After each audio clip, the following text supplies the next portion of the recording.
Over the last couple of months I've been working my way through all the classes of Diablo 1, and thanks to a mod I use, which is called DevilutionX and is very easy to find with a search engine of your choice. Anyway, there are 5 classes thanks to the mod, so I figured it would be nice to have all of them together in one big video for the people that love to binge. So without further delay, here we go. My first playthroughs of all of them, hope you enjoy. I have been promising for years to play Diablo 1, so let's do it. My first guess is that the Sorcerer is going to be easy mode and the Warrior like every melee class before him. Wait, there is no before him. This is Diablo 1. This guy literally set the precedent for melee being miserable in the genre to this day. I know the Barb and the Bard got added with the expansion, so let's go rogue. Depending on how this goes, I'll get into the channel specialty of suffering later on. For now though, I walk past a dude with barely a scratch on him and get into the descent. Small caveat though, I've been challenge running Diablo 2 professionally for over 3 years, and I could definitely tell during this that the games share very similar DNA. Normally there is a promise of persistent struggle with a pedigree in mental anguish in every video I make for some reason or another. What I'm trying to say is, if you are wanting to see me die a ton, you're in the wrong place. I almost beat the game deathless on my first try, but I'll show that when it happens. The first thing I discover is a shrine that tells me that the essence of life flows from within, which means that I have no fucking clue what this shrine does, which is going to be a recurring theme. I managed to figure out a few of the shrines I encountered, but most of them I still have no idea even while writing this. Second thing that surprised me is how close the exits are to the starts of the areas. On almost every floor I went through, the exit was right next to or very close, usually within seconds of walking off away, making clearing everything more of an option than a necessity. I do want to point out, cause I know people are going to comment this, I full cleared every single floor. The only thing I missed is a few enemies at the end, cause I beat Diablo and didn't know the game would immediately end. This was probably the most thorough playthrough of any game I've ever done in my life. I still missed a bunch of stuff due to not knowing how the quests work, which is a thing I'll get to in a few minutes. The first floor was spent just getting used to the game, by the way, getting used to how the character moves, getting my first level up, learning how fast I'm firing my arrows, stuff like that, which is why I just kind of ranted about other stuff. Figuring I was already at a 100% chance to hit, I just put my stats into vitality, by the way. I also clicked on a murky pool, which I'm sure did a thing, couldn't tell you what. The second floor has me encountering yet another shrine, and this one made me very happy, cause I managed to figure out what it did. It gave me a bunch of potions, which was nice, made me feel welcome. Remember those years ago when I talked about full clearing everything? Well, now looking back at the footage I see that I am an idiot. After fighting Shadowbite I didn't even realize I walked past a bloody mess. What I'm trying to say while showing the footage of me walking past the room filled with blood, which looking back I think has the butcher inside, is that I think I am just blind. I genuinely don't know what to tell you. I walked by the room on all sides and just didn't ever think to go inside. Well, there is always next time. I definitely didn't spend all game wondering when the butcher was coming. No footage of me checking my quest log for the butcher on floor 15 exists. Never happened. What I did find was the dark passage. The enemies in here poisoned Tristram's water, so I killed them. As my reward I got a ring of truth that has life, resist all, and makes enemies deal less damage to me, which seems stronger than the empty gear slot I had so far. All kidding aside, I wore this ring for almost the entire game. Having played for a bit, I realized that Griswold sells some special gear and that it is different every time you check, so what I ended up doing is just picking up everything I think could make me money, hoping to roll some great gear. I ended up selling almost everything I found to the NPCs. White items, blue items, scrolls, mana potions, didn't matter. Hell, I would have sold Weird into slavery if the game would let me. Having tripped down the stairs some more, I found myself on level 3, which started out with a shrine. I would love to have the commenters tell me what it does. The first real boss I ended up encountering was the Skeleton King. He is surrounded by a pile of skeletons, which I worked my way through pretty quickly. Mr. Skeleton King himself, I ended up just face tanking after getting annoyed with how enemies walk a straight line away from your arrows while regenerating life, which is something I do want to mention. The improvement in movement over the years in gaming is wild to see when you go back to an old classic like this. There were a bunch of times where I just spent forever shooting at things only for them to always be a little bit ahead while regenerating a bunch of life. Cause holy fuck, do things regenerate a ton of life in this game. 3 seconds not hurting an enemy basically means they are back to full health. Which isn't something the Skeleton King would know about, cause they are dead, re-dead, very dead, dead again, who knows. Anyway, they dropped the undead crown. Turns out it has life stealing, which I'm going to assume is what would later become life leech. I decided to wear it just to try it out. On level 4 I never figured out what this fire on the floor surrounded by skeletons does. I figured it was like a quest, something or another, but it just never came to anything. Before talking with this very trustworthy looking little demon, I did a quick save. It turns out that to the surprise of everyone, they weren't to be trusted after giving them the item that gives them power. So I coated the floor with a fresh layer of blood thanks to him and his loved ones and moved on with my life knowing I completed another quest. Speaking about quests, I also encountered Garbad the Weak, but I have no clue what they wanted me to do with him. I couldn't kill him though, so that was out. Anyway, I never saw him again. Which puts me at 50-50 quest completion. That I could just walk back and look for them never crossed my mind. I basically played with the mantra of I took the stairs down. I am done with that floor.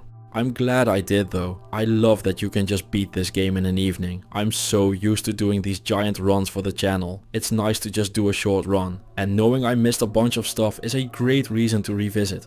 On level 5 I truly saw just how crazy dark this game gets when I entered a room with a bunch of people just spiked to the floor. I should talk about that. The vibe in this game is crazy good. I was enthralled by what was going on my screen the entire run. This game just exudes pure, unadulterated darkness without holding any bars. And I fucking loved every second of it. One of the most atmospheric games I have played in my entire life. That rant is followed up by me finding 2 more shrines. I figured out that the first one gave me a bunch of gold in my inventory, which is cute. Not very relevant but cute. I had basically infinite gold my entire playthrough, but I appreciate the thought. The hands of man may be guided by faith also sounds like it helps. The shrines not telling you what they do is wild but quite hilarious. I did manage to figure out one that gave me a downside just by its name, but we aren't there yet, so we'll talk about that later. Somewhere along the way I also did a thing that made Griswold give me the Empyrean band. It has stats, fast hit recovery, light radius and absorbs half of trap damage. This ring seems kind of whatever, but trap damage prevention is so weird to see to me, so I felt like I should show it. It's highly irrelevant though, I barely took any damage from traps all playthrough. Griswold seemed to agree cause he sold me a ring that has 7 to all stats seconds later. I didn't know it at the time, but the amount of stats and res you can get on rings and amulets is nuts in this game. Without trying to spoil too much, after spending most of the run trying to get my resists in order, I ended up getting all of them for free at the end. It was wild. Floor 6 ended up rolling a bunch of quite aptly named goat shrines. They upgraded my potions to rejubes, which doesn't matter in the slightest cause. I'm just not spending mana at all except for town portals. I did end up needing them though. The first very real fight of the run ended up just about 3 doors down against a huge group of acid beasts. After walking through suspecting nothing, I suddenly found myself the victim of heavy bombarding by just tons of death flying straight at my face. This is where the maze-like part of this game starts coming in. This genre has evolved in a way that has you just blasting through open areas grinding for the end of all endgames, so you can grind more endgame to grind more endgame. This however is set up as a much more strategic survival game where you need to use the area to solve your problems. In this case the solution is pretty simple. There is a path past the group which allows me to attack them from the back, scattering them and allowing me to pick them off one by one. I didn't exactly come out unscathed though, a rough moment in what had so far been a very chill and casual playthrough. I didn't know it at the time, but I should have enjoyed these sweet moments as the summer child I am. I mean I'm not. But winter child sounds like it means something very different. So for the sake of the story, I'm a sweet summer child here. Anyway, I am still a deathless gaming god after the Acid Beast War of 2026. Also, cause I didn't mention it earlier, why the fuck did they move away from Town Portal as a spell you can just cast instead of taking up an inventory slot? It is extremely glorious. I know recent games have gone back to this, but man, will it feel bad to carry a Tome of Town Portal having experienced this. Level 6 is where the game started ramping up hard. A bit deeper in the maze I encountered a bunch of goats that introduced me to the main mechanic of the mid and late game part of this adventure. Walking 2 steps before firing a couple of arrows and doing it again while being chased by a ridiculous amount of enemies that will kill me in a few swings. Also known as kiting. I did not expect to do this much kiting in this game. It's probably because I'm playing as the rogue. But I spent most of my playthrough making distance and trying to find a good moment to take my shots. The next shrine I found talked about strength, so I checked my stats but didn't see any changes. I want to emphasize just how into this game I got. Look at me for the first time in channel history, taking the time to actually read and listen to the notes. That is how hooked I got on this. I mean, it took 6 levels, but still, I hadn't read an in-game note in decades before this.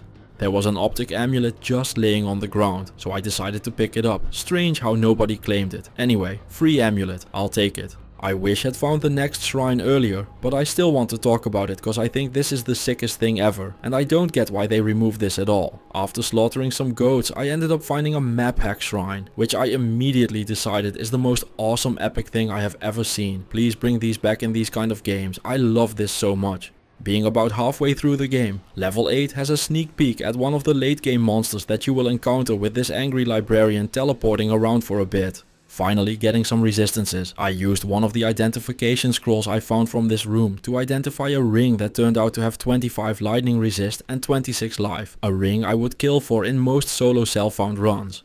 A bit earlier I mentioned there was one shrine that just smelled bad. It's this one. This Shrine of Tears. Now I have heard people talk about the good old days where shrines could still be bad and how good we young people have it while playing our fancy new games. So when I saw a shrine called Shrine of Tears, I just sniffed it. My radar just pinged this immediately, and it turned out I was correct. This shrine ended up taking a dexterity and adding it to my magic. Such a cool mechanic. There is some more fuckery with our stats later on in the run, which I'll of course mention when we get there. But I wish they had kept this. It's so innovative. Who cares if it punishes people who are just randomly clicking things brainlessly? Sucks to suck for them. Level 9 turns out to be fast and furious. Millimeters away from the entrance I get something that felt way too familiar. I got blasted by tons of lightning from across the screen. Now while I am a soul in search of answers, I was full on done with the souls in Diablo 2. No worries though, the mechanics are still here. This time from a gigantic group of demons that not only are throwing thunderbolts and lightning in a very frightening way, they are also pimp slapping the fuck out of this queen once they are close. Holy crap, am I glad I just got a bunch of extra lightning resist, cause otherwise I would be a poor boy. And dead. The rest of the level I got protected by a bunch of barrels that allowed me to just lure everything and machine gun it all down. The sense of having a hard fight and then a free win is so satisfying in a way I can't describe. It's just such a natural, much needed sense of not blasting everything all the time that makes this game so good. One moment you are fighting for dear life, the next you are shooting fish in a barrel, and all of it is glorious. I didn't know it at the time, but there are huge giant demon tits a few floors down, which is just as awesome as it sounds.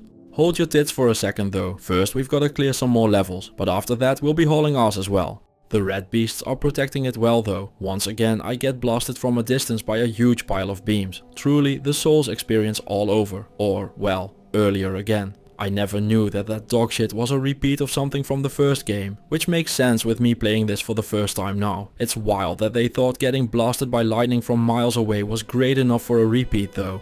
All kidding and rambling aside, it totally is. This ability to being able to go from completely safe to certain death in a matter of frames is what pulls games like these above and beyond their competition. Despite getting overpowered as shit towards the end due to some fantastic items I acquired. For most of this game I felt like I could get killed around every corner, and I loved it. I know, I've said I love the thing a lot this video. It's true though, if you haven't played Diablo 1 before, go play it. It's like watching an old movie you've been told is amazing. Everything feels slow compared to what you're used to. And it starts out a bit awkward and feeling archaic at the best of times. But then it all clicks and suddenly it scratches an itch you never knew you had, and it is the best thing ever.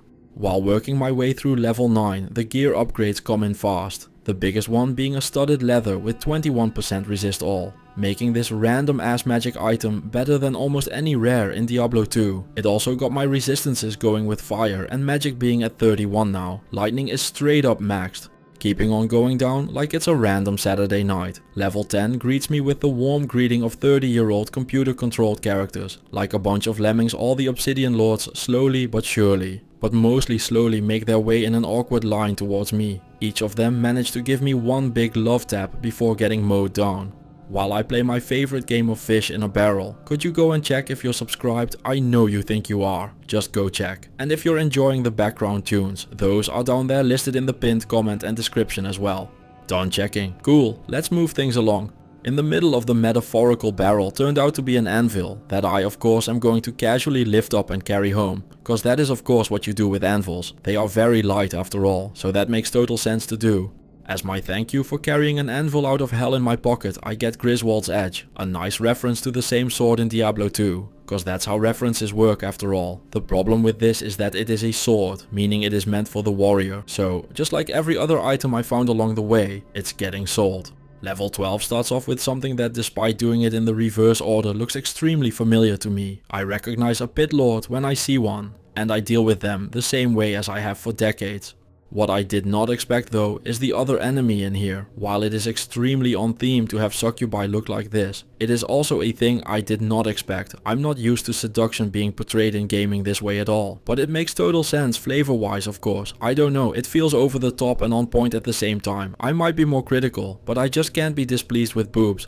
I do think things about the way they die though, not in a bad way. But I don't know, it's a bit much. Giving me big face down ass up, that's the way we like to die vibes. On level 13 I was starting to reach a bit of fatigue about the complete decimation of every single enemy I came across upon my journeys. The game decided to remind me why I was doing it though when I tried to move things along. The Warlord of Blood and his cronies attacked me with all their might. For the people that haven't played this game, this is basically just a group of crazy powerful frenzy barbarians trying to smother you with a pillow. But instead of a pillow they use a sword. And instead of smothering they just try to decapitate you. Which seems less terrible honestly. I mean, at least it's fast. But if we could just not do any of that, I would appreciate it greatly.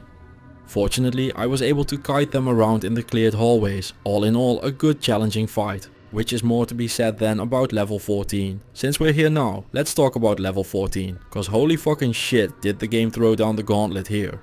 I had a feeling things were ramping up on the earlier floors, which makes sense, cause I'm sure Diablo is beyond slightly miffed about how I'm just taking a huge shit on his entire friend list. Still deathless as well, I might add. Anyway, level 14 had an infinite wall of enemies attacking me at all times. This entire floor was filled to the brim with demons wanting to take my death dignity. I'm not giving it up that easily though. Figuring the white blob of light up there is something I will have a bad time with. I decided to start weaving my way around the figure 8 made up by the entrance and the pool of blood next to it. I wish other ARPGs had more things like that, by the way. It got to be a bit much with what was effectively a wall-to-wall filled floor. But routing and kiting things was super interesting. I would love a game that truly forces you to play like that more. Diablo 2 does it a bit, but if anyone has more suggestions I would love to hear them. I could also just do more Diablo 1 runs. Or, well, why not both? Not like I'm going anywhere. Figuring I had cleared out enough room to work with, I decided to move towards the looming light. In there I encountered Lagdanon, who despite being a demon turned out to be an ally. He wants an elixir that is to be found somewhere and tells me he will repay me. I didn't know it yet when I started this quest, but this guy was not kidding. It was going to be quite a hefty payment, worth it in spades. Working my way through the rest of the level I encountered a random teleport shrine, which I will now dub the Oculus Shrine. I'm rewarded for clearing things again as well, cause this got me so confused. And I know this is random, but just look at this level. It's a giant sea of blood draped in a curtain of darkness and evil, just epic all around. Knowing I am getting towards the end of the game, I spent a considerable amount of time just figuring out gear setups in town. That turned out to all be useless though, cause I am about to discover just how hard it actually is to balance a game the first time you create a genre. Not quite yet though, I've got to first find the elixir. It's probably on level 15, which doesn't look ominous at all with the giant pentagram, which just looks sick as shit. I miss imagery like this in games. Level 15 was way easier than level 14 by the way, just a nice moment to catch my breath before the end. I also found the elixir, so I brought that back to Lagdanon. Knowing what rewards I had gotten throughout the game and being very used to getting complete dogshit items from NPCs, I was not ready for the absolute monster of an item Lagdanon had ready for me.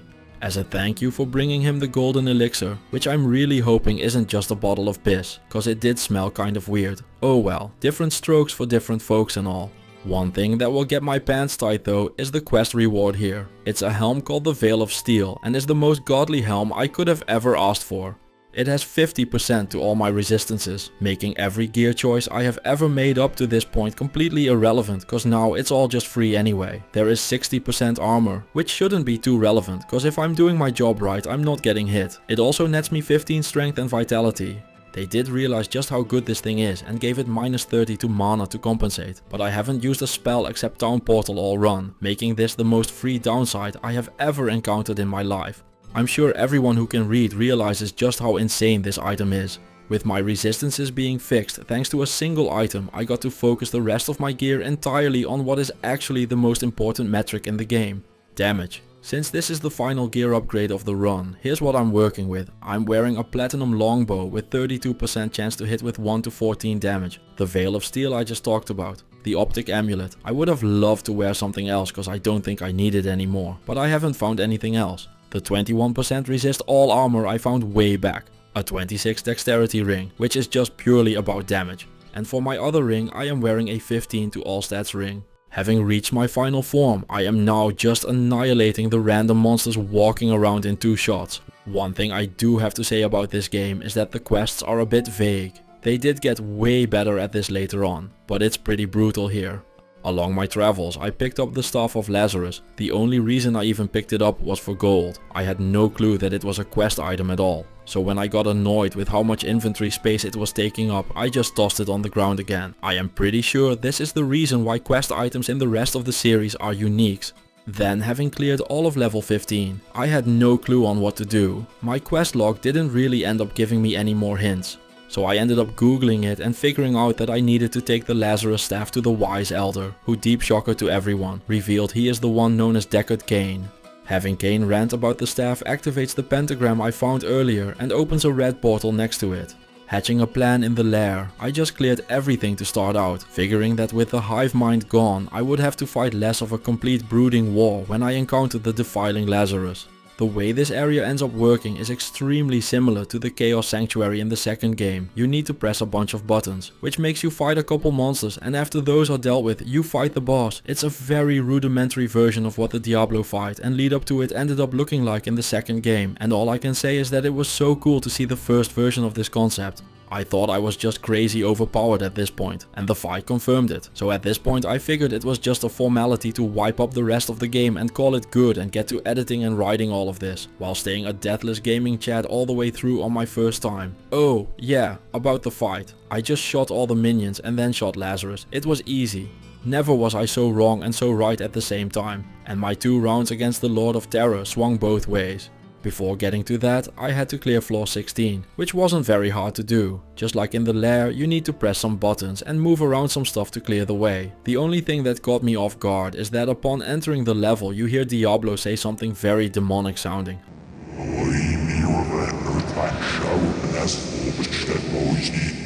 I couldn't for the life of me figure out what he said though. It sounds like one of those things people always claimed were to be very satanic sounding when you play vinyl. So I decided to reverse the talking to see what's up. And well, this is what he said. Eat your vegetables and brush after every meal. Let's play that again just to make sure. Eat your vegetables and brush after every meal. Yes, that is the mighty Diablo telling you to eat your vegetables and brush your teeth, the pinnacle of taking things seriously during game design. After the final button press, Diablo is right there waiting for you. No big intro, just a big fuck you, cause the damage comes flying at you right away. And oh man, the Dark Lord has some serious range. He has also brought all the homies to do the beatdown, so the first thing I need to do is lure out all of those and deal with them while the fireballs fly all over the place. Going back in, there he is, the Dark Lord himself, in all his evil glory. I figured the best way to fight him would be to get into a one-on-one. To get to that situation, I went in and tried to clear the mages spamming fireballs. Little did I know that they were being guarded by yet another armada of Blood Knights.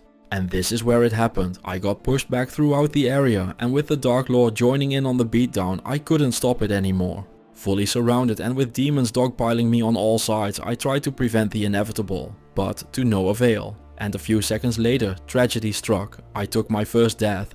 Getting ambushed so close to the end was a bummer, but I did go back in for a rematch, and let's just say that fight went quite a bit different.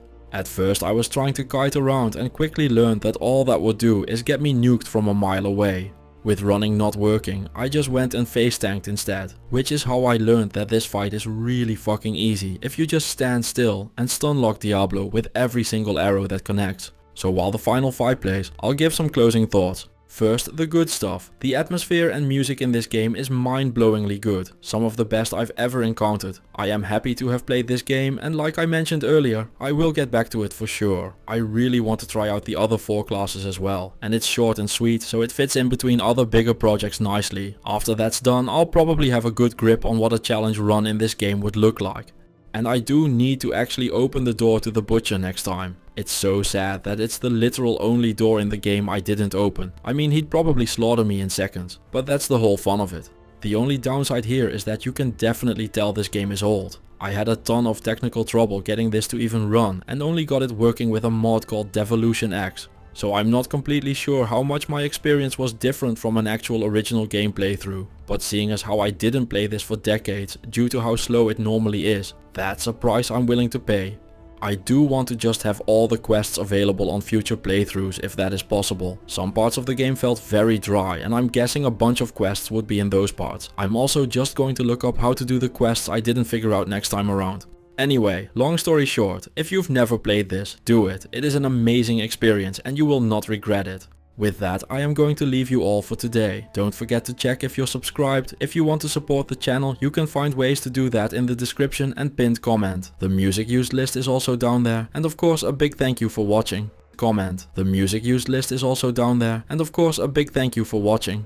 The biggest goal of this channel is to speedrun my sanity into oblivion. To that end, I always try to make sure that I enjoy whatever I'm doing. So recently, I've been doing a series where I'm playing games for the first time. Along my journeys, I came across the oldest classic in the book, Diablo 1. I played it, I loved it, and I had a wonderful time with it. Now this is where the YouTube comment section comes in. They saw me enjoying myself as a rogue, and figured that transgression would not stand. According to them, playing ranged is easy, you just get to scream, aim and fire, raining death on everything at a nice and leisurely distance. So they started recommending the warrior. This class just walks up to the monsters, or tries to at least, and just pummels them to death. I figured sure, I'll do it. How hard could it possibly be? Well, turns out, pretty fucking hard. The first Diablo is the journey of falling down 15 and some change flights of stairs to fight the Lord of Terror. You start out in Tristram, which is a town built by people that figured having a quick connection to literal hell would make for a wonderful time and a great place of living. Seriously, there is a crack straight into hell about 5 feet from the town healer. Why would anyone live here?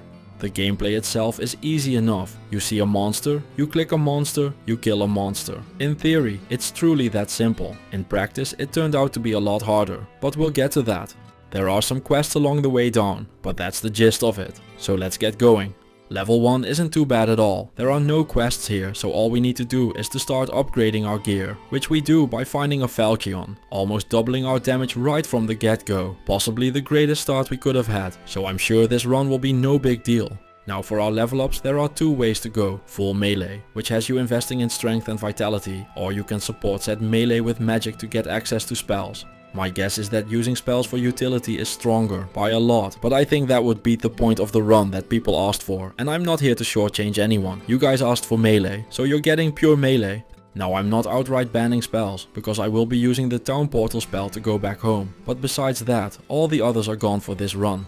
The first quest I end up encountering is the poisoned water supply, which is easy enough. Some of the demons work for Nestle, so they cut off the water supply for the peasantry. This is solved easily enough. You go up to everyone poisoning the water and very politely drive a sword through their skull. This turns out to be a very convincing method. So once you've dealt with the final enemy, the water turns from yellow to blue, making it good to drink again, completing our first quest. At this point I can't avoid explaining something, so bear with me for a second. In a normal playthrough of Diablo, you don't get every quest. You get a random selection, like a tasting at a restaurant. This is great for a normal playthrough. You boot up the game, beat it, and afterwards you talk with your friends who had a completely different experience, making you boot up the game again to go and find out what they found. For making a YouTube video, however, this is awful, no matter what I get. With this system, there will always be quests that I don't encounter, making some people happy and some people unhappy.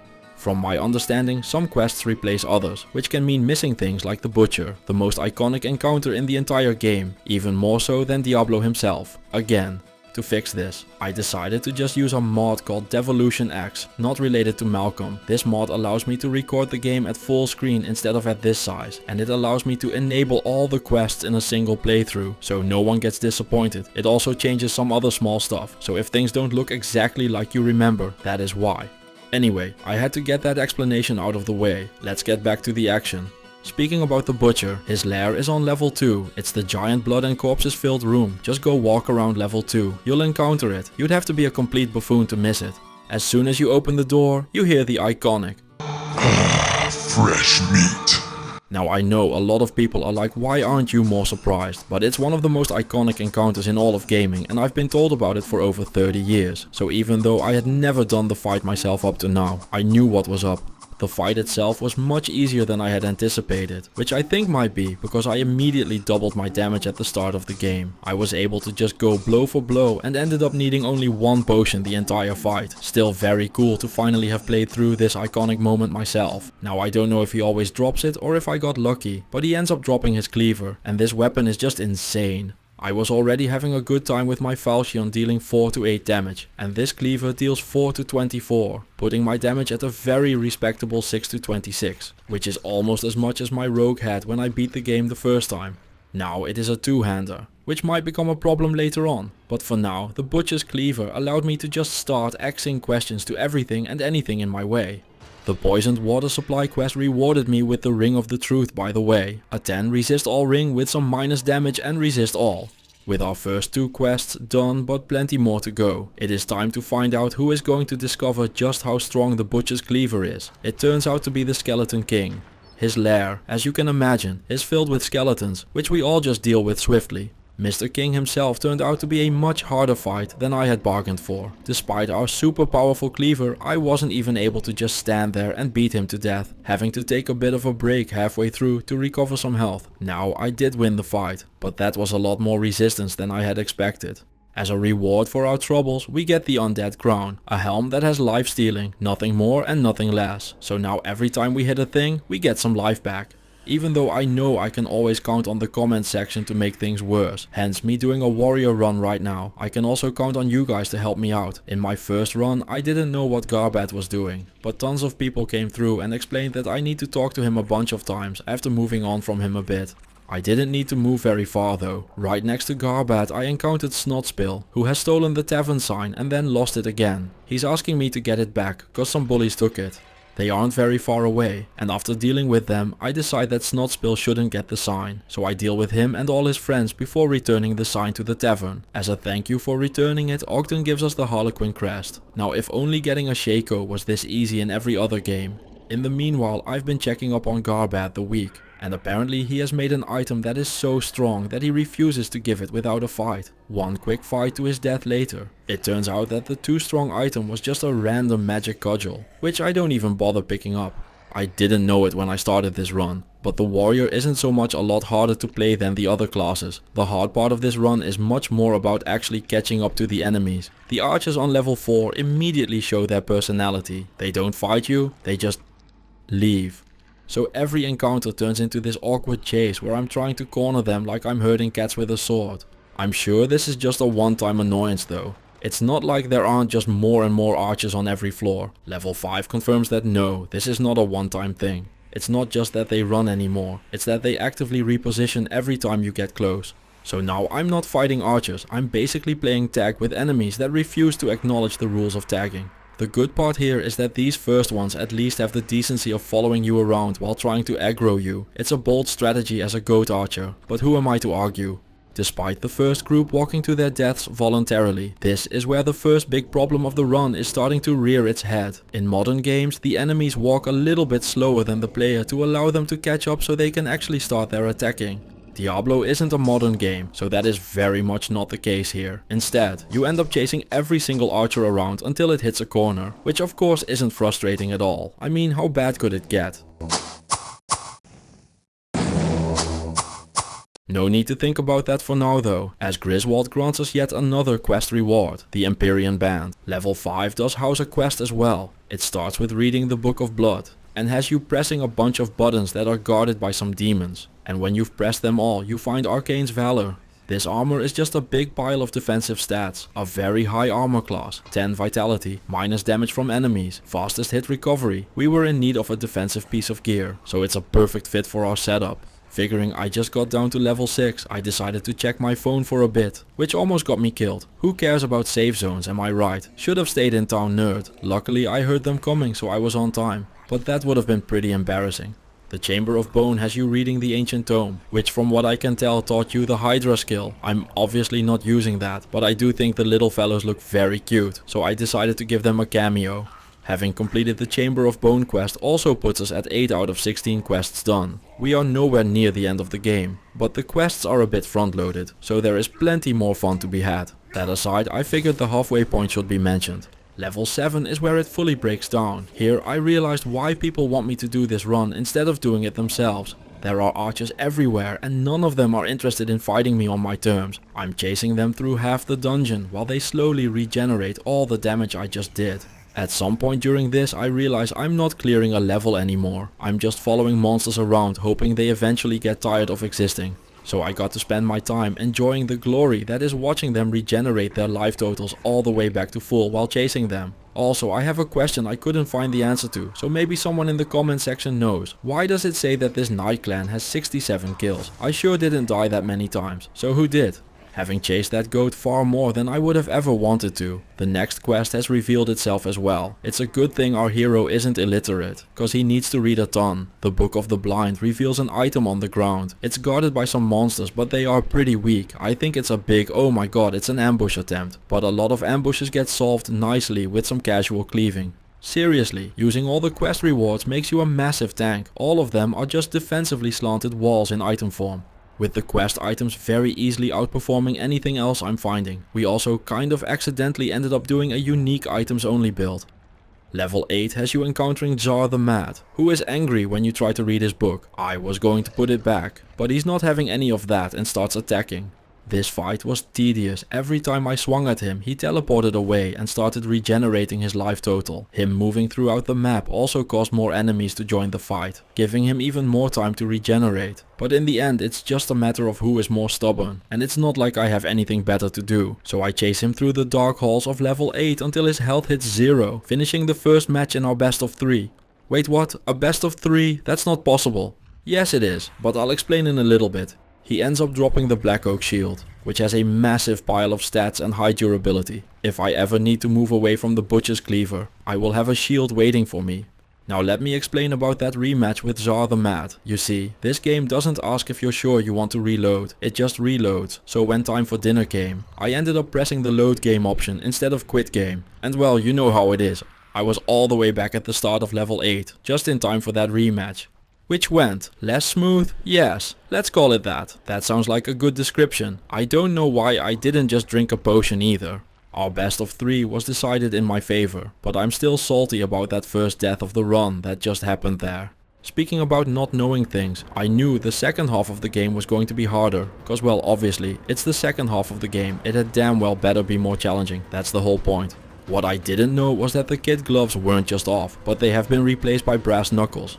Level 9 ramps up the difficulty not just a little bit, but in a 90-degree angle straight up all the way to max. As soon as I leave the door, I get attacked by a group of red storms. For the Diablo 2 players watching this that haven't played this game, these things are like if Deathlords and Souls had a baby. Also, you should play this game, it is amazing. Seriously, this is one of the best games I've ever come across. Anyway, I managed to take a few down before being forced to head back up the stairs and take a breather for a second while I refill my sash with potions again. Having done this, I go back down the stairs and there is no moment of loading, or moment of mercy, or whatever you want to call it. The second my little cutesy tippy toes touched the floor, it was open season for whatever part of me they could rip off. I ended up going back up the stairs again for another breather after taking a few down. And third time turned out to be the charm. It took a lot of potions, a lot of near death moments and a lot of hoping I'd make it, but I ended up taking them down. Finally, having made it into level 9, I am looking for two things. An anvil, which is just smack dab in the middle right over there. Obviously, I would totally put my anvil there as well, so I'll put that in my pocket to bring back up to Tristram. Thank you very much. The other thing that I want to pick up is a black mushroom, which I just randomly happened to stumble upon, cause I'm clearing all enemies on all the floors. I vaguely remember finding this in Diablo 3 as well, but never figuring out what it does there. Here, however, you take it to Adria, who tells you to bring it to Pepin the healer, who then makes a potion out of it that casually gives you 3 to all of your stats, which is fucking insane. That's 2.5 levels worth of stats at the cost of picking up an item. Game design really had its wonderful moments before we all knew how to balance a game properly. It would have been even better if the game had actually given it to me, cause that is what is supposed to happen, but I completed the quest and just never received the potion. Might be because of the mod, I have no way of telling. That's okay though, I didn't want those stats anyway. I also brought the anvil back up, by the way. No need to help or anything, guys. Not like that's heavy as a really heavy thing or something. I'm a strapping young lad. I can carry it up myself. Don't worry about it. As for the reward, Griswold gives you his edge, which sounds very dirty, which in turn is kind of appropriate, cause I didn't know it yet, but this sword is really fucking good. I'll show why later. Just know that I now realize why knockback is so bad in Diablo 2. Speaking about game balance, it's time to head back into the meat grinder. Despite me wearing basically god tier defensive gear with a ton of damage reduction, Blackstorm here is just wiping the floor with my life total. He isn't so much just trying to kill me, as he seems to be just speedrunning how often he can make my life bar transparent with the remainder of his very short life. Having weathered that storm, I do realize it might just be about time to actually go and wear a shield. So I equipped the Black Oak shield I found all the way back from Zar and the Griswold's Edge. I just mentioned it, but this thing is pretty damn good. And by that I mean it completely stun locks anything coming your way as long as it's up against a wall. Just to show an example, I had so much trouble up to now, and just look at what I'm doing to the Flayer here. Just pimp slapping him all over the place, no questions asked. So all I need to do now is just get them to a corner. There's not a lot going on in levels 11 and 12, so instead we are going to continue our story on level 13, where we encounter the Warlord of Blood. As the name implies, this is supposed to be a very hard boss, with him being a warlord of blood and all. It has war and blood in the name after all, can't get more on the nose than that. Doesn't matter what he's called though, or how many legions of the damned he commands. Knockback just stun locks him right out of the game. I figured that with this, the game would basically be over at this point. I would just walk up to whatever I wanted, creepily walk it into a corner and stun lock it. On level 14 however, I got reminded by some blood knights that they didn't hear no bell. They ended up giving me a taste of my own medicine as they cornered me and stun locked me to death. I had potions left that I could have used, but I'm so stuck I knew the writing was on the wall no matter what I did. The second time around I was able to lure them back a bit, putting myself in a better position to fight them from, and was able to defeat the Blood Knights. One thing I never expected to say, but here we are, is that this game made me hate following naked ladies. The hardest part of this run wasn't so much the combat. As long as you know where to position your character, you will make it through. The hard part is that it's not just ranged enemies running away, it's succubi running away while other enemies are actively trying to kill me for participating in the chase. So I'm stuck in this situation where I'm sprinting after something that refuses to stop while getting punished for the act of sprinting itself. At this point I'm not even sure I'm playing Diablo anymore. It feels more like I accidentally signed up for cardio training in hell. I think I finally understand the warrior class. It's not the melee combat that is the problem, it's the regret in your poor life choices. Those are why everyone has been shitting on melee for 30 years. Not all is lost though, someone's standing still over there. It's Lagdanan, who gives us our final optional quest. He tells us that he dropped an elixir on level 15, and he wants us to go and get it. This turned out to be really easy. It was the literal first thing I saw. There was one monster there to symbolically try to make the quest not free, but this ended up being the easiest quest in the entire game. Back up in level 14 we give Lagdanan what he asked for, and as our just reward we get the Veil of Steel. And what a beauty she is. 50% resist all, armor, strength and vitality. As its drawback, she lowers your maximum mana by 30, but we weren't using that anyway, so I'll gladly take this massively overpowered helm. Further into level 15 we come across a weapon rack holding the Staff of Lazarus. We need to show this to Deckard Cain back in Tristram. After doing so, a portal leading to the Archbishop Lazarus's lair opens up, so after chasing and clearing out the final stragglers and answering the question we asked ourselves a while ago, the how bad could it be question, that one. Well, this bad. With everything finally taken care of, we head into the red portal. The lair is an early version of the Chaos Sanctuary. In here you press a button, get teleported to a pack of monsters that you have to deal with and repeat that until you're out of monster packs, so you can get to the boss. We kind of catch Lazarus at an awkward moment. There is the corpse of a boy just laying around and a couple of scantily clad succubi. All in all, not a great look, so they aren't exactly happy to have us just randomly stumbling in. This is another one of those fights that isn't exactly hard. The succubi go down in just a few swings and Lazarus himself is just the annoying guy from level 6 in a trench coat. He ends up teleporting all over the map every time I take a swing at him, which, not gonna lie, was really fucking annoying. But once he got himself stuck in a corner, it was just business as usual for the mighty Griswold's Edge, making the advisor meet his end. Speaking about endings, there is only one quest left to go, one final floor. An entrance opened up in the middle of the pentagram when we dealt with the Archbishop, so let's hop on down and see what happens. Well, it turns out that thanks to all the quest rewards I am pretty damn powerful, and it turns out that I'm able to work my way through anything the game is throwing at me at this point. There are some bosses like Sir Goresh here, but had I mentioned knockback yet? I don't think I did. So there is only one thing left to do, deal with the Lord of Terror himself. Now if you're thinking, a melee one-on-one fight with a giant demon, that's gotta be one of the balls to the walls hardcore gaming moments of all time. You would be well, completely wrong. Did I mention knockback is strong yet? Cause it stun locks the mighty Lord of Terror just as much as anything else in the game. So yeah, I don't know what to tell you, I just slapped the Dark Lord into a wall and then killed him. It barely qualified as a fight. And there you have it. We have gone down all the levels of the Tristram Cathedral, ending up in hell itself fighting the Dark Lord Diablo. On our travels we have done every single quest this game has to offer, and in the end we have saved the world. So all there is left to do is to answer the question at the start of the video, how hard could it be? Well, it turns out that it's hard, not because the gameplay is hard or the mechanics are complicated, but because it will make you want to cry yourself to sleep at night while dreaming about monsters running away. Thank you all for watching. If you enjoyed the video, don't forget to like and subscribe, and I will see you all in the next one. Writing intros is hard, so I'll keep this simple. I want to play more Diablo. You guys want more Diablo, so let's descend into the cathedral once again and through immense suffering become the new Lord of Destruction. Let's see if we can answer the question. Can you beat Diablo 1 by putting every single stat point into strength? The first thing that needs to be done is picking a class, and I figure the most interesting way to try this is as a barbarian.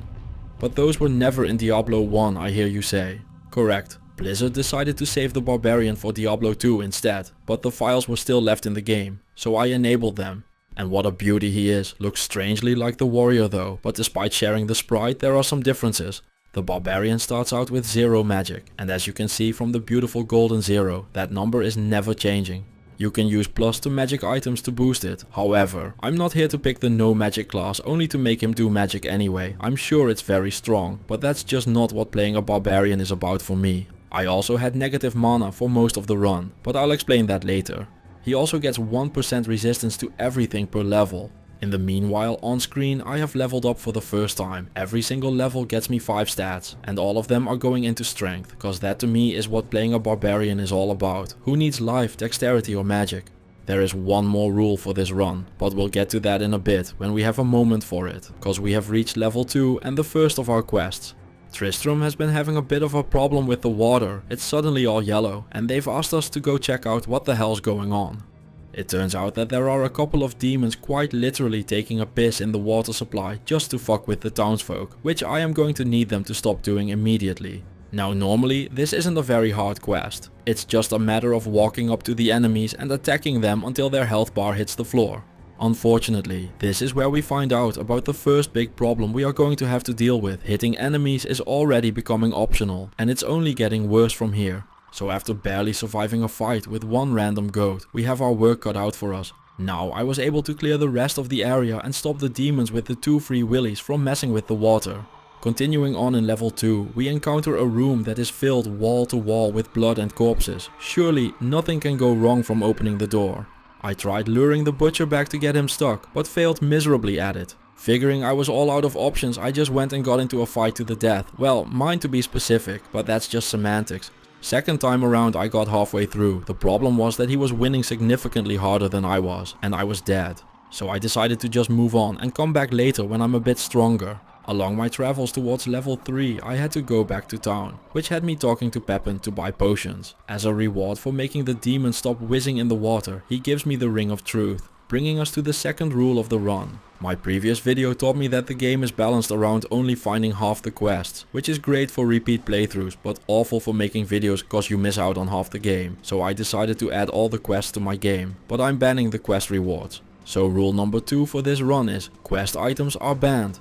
Which means I can't use the Ring of Truth or any of the other amazing items that I'll be receiving for my troubles. I'll still do all the quests, cause that's just a good time, but I won't be reaping the rewards. It annoyed me greatly that I couldn't defeat the butcher, so before I went to level 3 I ended up giving it the old college try with a new axe I found. Fresh meat.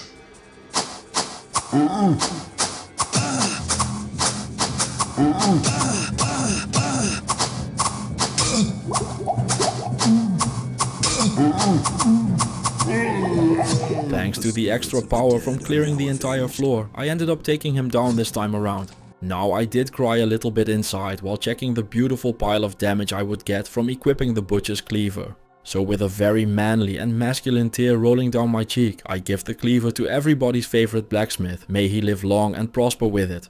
And that's it for level 2, time to head into the very welcoming level 3, cause nothing says make yourself at home like a bunch of burning steaks. Level 3 also turns into my very first introduction to the Black Death. I've managed to avoid these guys in my first few playthroughs, but lo and behold, there is no escaping them this time.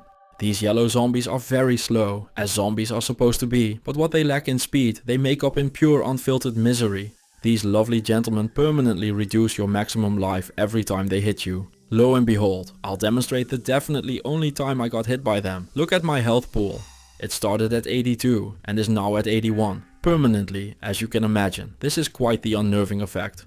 Okay, so what do we do now? Normally there are a bunch of solutions to this. It's not like you just have to run in and hope for the best. You can take any ranged weapon you want if you have the dexterity for it, which we don't, cause we are putting all our points into strength. I know there are ranged options that don't require dexterity, but I haven't found any, so I'm just shit out of luck on that front. Spells are also an option for other people. Our mana is at 0, so we don't get to do any of that cool spell casting.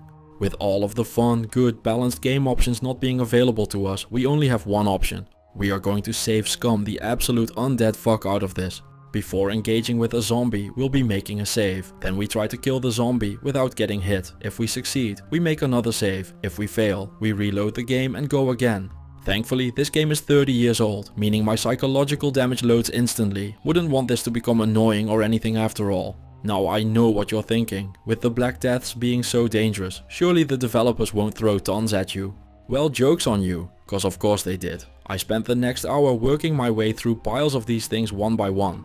The only upside here is that at least I can just stand still and swing my axe. Like true believers in the I can fix him philosophy, they just end up stumbling right in. Cause surely the man violently swinging an axe in blind unyielding rage won't hurt you, just everybody else. Slowly but surely making my way through the level, I end up finding a weird shrine which has the effect of giving my weapon +1 to its maximum damage. Free damage, no questions asked. You love to see it. What I don't love seeing is that there is another huge swarm of undead here, but just a couple reloads later, they too were taken care of. The trying times were taking their toll on me though, as I forgot to save. And in the very next room, I took a hit, lost a life, did a reload and started back. If that sounds miserable, that's because it was. Is it my own fault for playing the game in an unintended way that the developers never expected me to? Absolutely, but we don't mention that part. With level 3 fully cleared, it is time to head into King Leoric's tomb. The warmth of life has entered my tomb. In here you can tell that the not putting points into dexterity for extra chance to hit is catching up to me. For the regular skeletons that isn't too much of a problem so far. Good old Leo turns out to be a different story altogether. The fight starts and I figured I would hit him eventually, and once I did, I'd chain a couple hits together and take him down. That was the plan. What ended up happening was that he just didn't care about my attacks at all, and for good reason. I just wasn't hitting him. I tried repositioning myself, but it didn't matter. I literally just can't hit the king. So I end up taking my loss and retreat. Very un-barbarian like, but there was no other way. Don't worry though, like the greatest barbarian of them all, I'll be back right after I fix my chance to hit. So onwards to level 4 we go, where we are greeted by some good old life training friends.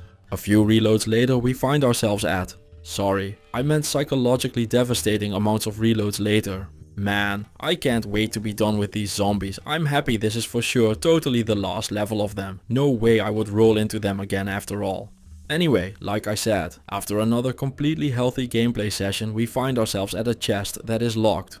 To open it we have to talk to Snotspill, who wants his casually borrowed tavern sign back because it will grant him ultimate power. It's all fine and dandy that he believes that, and he seems super trustworthy, so instead I decide to hold on to it for now. Level 4 just has all the action. Garbat the Weak is a silly little quest which has you talking to the goat 4 times. All you need to do is walk away till he's off screen, then go back and talk to him again, rinse and repeat. While walking back and forth towards Garbat, I ended up finding the first unique of the run, the unique Claymore, which I'll show off in a second. Town portals are a valued resource, so I don't want to go back to town for something as silly as 2 quests and a potentially game-breaking unique. Gotta make sure to end the run with tons of unspent resources left after all. You never know if I might have needed them. Once you've done all 4 runarounds, he attacks you because the item he created is supposed to be too strong to give away for free. If he wants to die defending a mediocre spiked club, that's his business. After all, he's the GOAT here, not me. Having made my way through most of level 4 and my inventory full up, I decide to head back to Tristram to reap my rewards. Our new claymore turns out to be the bone saw. It adds a crap ton of damage at the cost of mana and dexterity. The mana doesn't matter, but the dexterity lowers our already poor chance to hit even more. However, it is just too much damage to ignore. So now we have basically created a slot machine warrior. Either we miss every swing and look completely incompetent, or we land one hit and instantly erase some poor bastard from existence. I decided to give the tavern sign to Ogden the tavern owner instead of Snotspill cause, while I won't use the Harlequin crest he gives me as a thank you. I just wanted to make it clear to the game that I am racist to demons and will always pick humans over them. With that all taken care of, our switch from a two-handed axe to a one-handed sword has left us with a negative mana pool and yet another empty gear slot, so it's time to go looking for a shield, and a ring, and an amulet. There might be something in level 5, so after doing my favorite thing in the entire game a few more times, I decide to go there. Which turned out to be easier said than done. Snotspill has heard about how I gave the tavern sign back to Ogden, and now him and his friends are slightly miffed about it and attack me. They however do not know the disaster of a level 4 I just went through, and nothing makes me happier than to slaughter all of them right here and now as retribution for the black deaths that have personally ruined my life. Awfully kind of them to just walk into my sword one by one to make it easy to take care of them. And with them all gone, we are finally out of level 4, time for level 5. Level 5 shows us the next of our completely self-imposed problems. I'm still barely connecting attacks. The enemies don't seem to have that problem. Something the horned demons point out straight away. After this intervention, I decide to at least try and get something going. So I went to Griswold to ask him for some scraps. So while I'm not exactly happy with it, I now have a plain buckler. The next of our quest is to find a pile of gold disguised as Arcane's valor. To find it, you read a book and put 2 bloodstones in the altar. They were probably hidden by the town drunk, cause the gems are on the left and right side of the block, all of 2 seconds away from the starting point of the quest. After placing the gems, a pathway opens where you, to the surprise of no one in particular, get ambushed by some more horned demons before finding Griswold's new armor. Celebrating yet another quest completed gets ruined when I open a door and encounter some old friends. As it turns out, the game had in fact found a way to make things worse. Level 5 has more of the max life stealing zombies raring to come straight at me. What's also here is goat archers, and they end up dropping a magic small shield. This turns out to be the game's way of reminding us that we can't have nice things. At first I was happy to see that the shield has 5 to all stats. That is until I looked at it a bit closer and saw that it was not netting me 5, but draining me for 5 of all my stats, effectively leveling me down 4 levels by equipping it. Thanks game. I hate it. The final quest we are looking for on level 5 is the magic rock. I'm just clearing everything anyway, so it was just a matter of time before I found it. Griswold gives you the Empyrean band as your trophy. However, it is still banned per the rules, so I just give it right back to him. At a price of course. It's only fair. Speaking about only fair, I figured that with a ton of level ups and new gear, I would be able to give King Leoric a fair fight this time around, so I trekked up back to his tomb.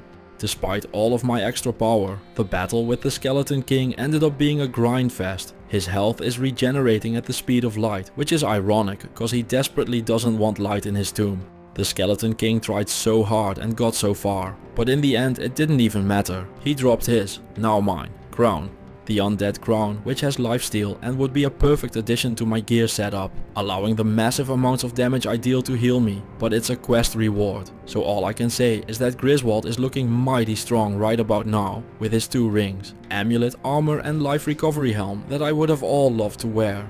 A bit deeper into the tomb, I finally find an amulet from a skeleton. I don't have an identifying scroll, so I can't see what it does, but I can still wear it. I just won't know what is happening yet. Back in town, I find out from Deckard Cain that the amulet gives me 40% light radius. One of the strongest things you can do with a melee character is remove all your light radius, so the monsters don't run away from you when they see you. So this is just an actively bad amulet. It felt so good to have all my gear slots filled, but figuring it has all down and no upsides, I take it off again. One of these days I will have a full set of gear, but today is not that day. Level 6 starts off strong with a shrine that gives me 2 strength for free, which definitely isn't crazy strong or anything. Thank you old game balancing, may I have another. Turns out that yes, I may indeed have another, that is 2 of them in the same level, almost gaining me a full level worth of stats at the price of clicking on a shrine twice, just the purest of cinema. I'll also gladly take the free one to my maximum damage. I don't know what you're apologizing for, game, but apology accepted.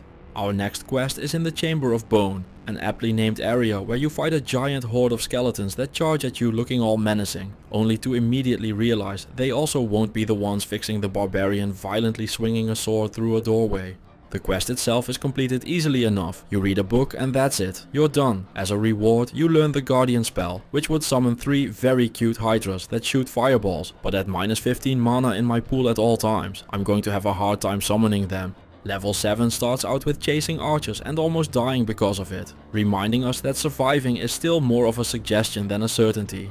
Hitting things is getting troublesome as well. Not gonna lie, dear viewer, right now things are looking bad and we are going to be in a lot of trouble if things don't improve fast. Which they didn't. Our next quest is to find the optic amulet, which is in a suspiciously unguarded part of the level. Surely this is not a trap. The moment I walk in, I get attacked by illusion weavers, who promptly put me into block stun and make me do the deed of being dead. Figuring this was an anomaly, cause how could my basically blind, no health barbarian lose a fight after all? I stood in the door like my lovely commenters told me to do and easily survived my first encounter with the invisible attackers. The totally unsuspected trap continued on with the illusion weavers blocking the door, surrounding me and sending me right back to the loading screen while they were at it. Thankfully, that only happened once. Surely nobody would be a big enough buffoon to let that happen twice. And can you even imagine the special kind of stupid you need for it to happen 3 times? Neither can I, so I pick up the optic amulet, completing the quest. Just like the others, I won't be using it, which doesn't feel extra bad with the empty inventory slot at all. The eagle-eyed viewer, however, will notice that there is another amulet in my inventory, cause I found another one along the way. It isn't all bad either. 15 strength and some fire resist is pretty decent, so it brings me joy to tell you that we finally filled up all our gear slots. Only took half the game. And we won't mention the quality of the items we are wearing. Most of them are still pretty bad, but that's what the other half of the game is for. Level 8 has all of the best intentions executed poorly. It worries about your health, so it makes you do cardio. And when you're done, it rewards you with a shrine that grants you 2 vitality, improving your life by 4. After taking care of you, the level wants you to take care of Zar the Mad. This boss is very confusing the first time you fight him, but after a few runs I've been told that you can just make him teleport into a corner and kill him, which is exactly what I did.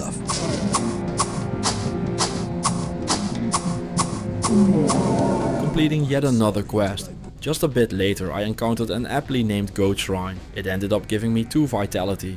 The shrines just keep coming. Next up I found a hidden shrine. What this shrine is going to do is move 10 durability from a random item to another random item, so one item loses 10 and the other gains 10. What we want to happen is that Bonesaw gains 10 durability and our random magic cape loses 10. However, we lose the dice roll and our Bonesaw ends up with 26. This is solved easily enough thanks to the ancient power of cheating responsibly, so I load my game back in again and decide to click on the shrine with all my gear equipped for shits and giggles to see if we get lucky. On our second attempt we did get lucky. It took the 10 from our helm and put it onto our sword, which while not as good as sacrificing the durability of some random garbage robe, is still completely fine. This helm isn't anywhere near endgame gear anyway. Level 10 gets us on our way with the next quest, which has us looking for a mushroom after giving the fungal tome to Adria. It had been a while since my screen had turned the all familiar sad, dead and red, but while searching for the mushroom I got attacked by a boss group of red storms. They surrounded me so hard my character legally became furniture, and pounded me to my death shortly after. While they had called Jigi no Ri, I definitely wanted that rematch, so the second time around I decided to at least try and play well, luring them into a couple of doorways and low rune and behold. Playing well has you winning instead of losing. Who could have imagined that? After switching into some clean clothes, I end up finding the mushrooms Adria was looking for. The best part about these is the sound they make. Whoa, whoa, whoa. When you bring her the big black mushroom. Which definitely isn't a euphemism. She tells you that Pepin the healer is looking for some demon brain. Not gonna lie, this town is getting weirder and weirder by the minute, but I'm no kink shamer, so into level 10 I go, looking for some brain. I encounter some horny demons, but they seem to have misunderstood why I was here. I told them I was looking for demon brain for my friend back in town. What I got, however, was violent bloody death by impalement, which is almost the same, except for the violent impalement and dying part. Having spawned back in, I decide that I'm gonna go right instead. I've heard to the left is a silly place. Straight away I encountered a single demon, killed him and got the brain. My inventory is nowhere near full yet though, so I decided that I could just venture on for now before handing in my quest items. Level 10 is full of slayers and their fire attacks make it rain my blood. My appointment with Malthael, Sanctuary's Angel of Death, is in a few videos, so for now I make my escape after having my life total get dangerously low, dangerously fast.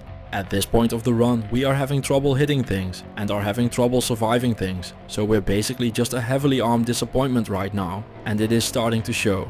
Back in town, Pepin gives the spectral elixir, makes me pick it up from the ground like a filthy peasant as well. Thanks for nothing I suppose.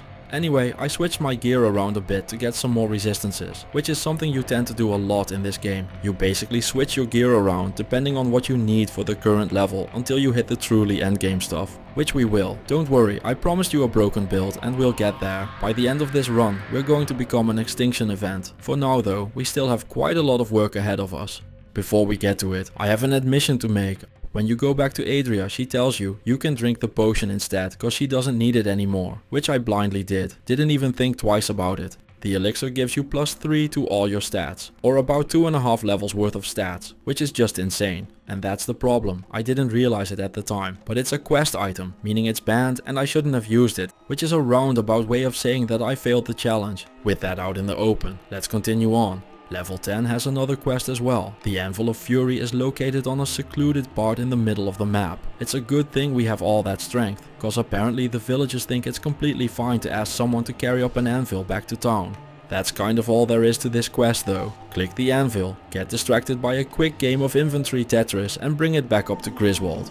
Reward wise, you get Griswold's Edge, a unique sword that's both powerful and banned for being a quest item. If you want to see it in all its beautiful glory, you should check out my warrior playthrough video. I have been going through every level, so I feel like I should mention level 11. There's no quests or story beats here, it's just kind of there. Not much going on except for the usual suffering to remind you that you built your character wrong and should try Hello Kitty games instead of these dark and evil games that are harder than you'd think.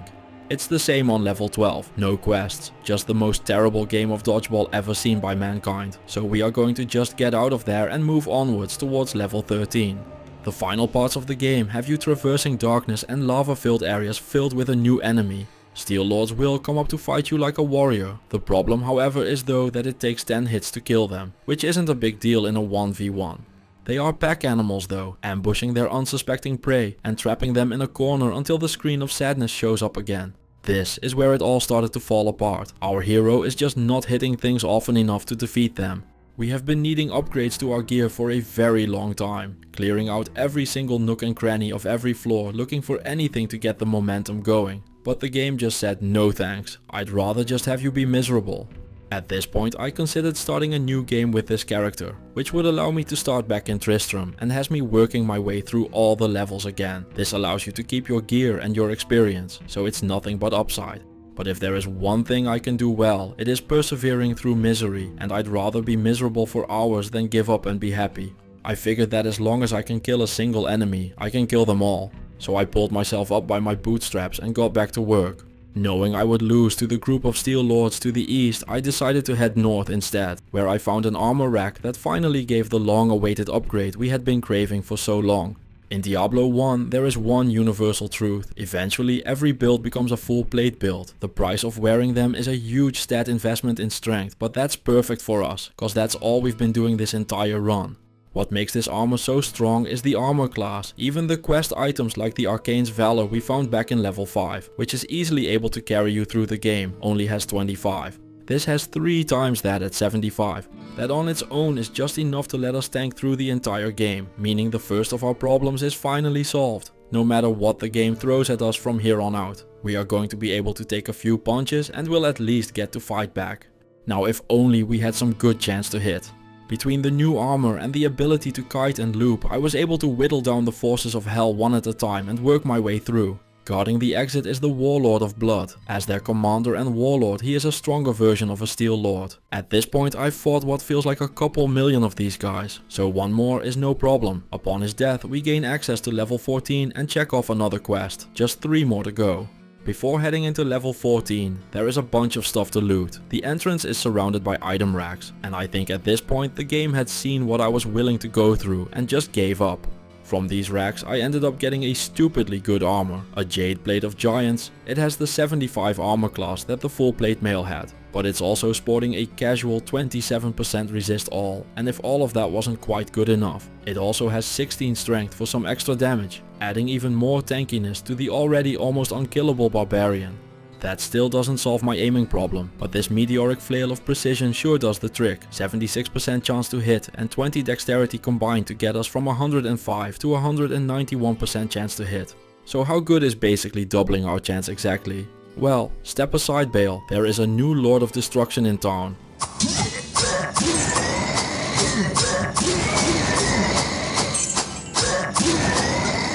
Level 14 has nothing that even stands a chance to give me a real fight, so all I need to do here is talk to Lakdanan, who tells us that he dropped his elixir on level 15 and wants us to go and get it. Level 15 is filled with Balrogs, which are angrier versions of the Slayers that gave us so much trouble earlier on. This time around however, they don't even stand a chance. Working our way through the level, we end up finding the golden elixir Lakdanan asked for and the other quest item that's here as well, the Staff of Lazarus.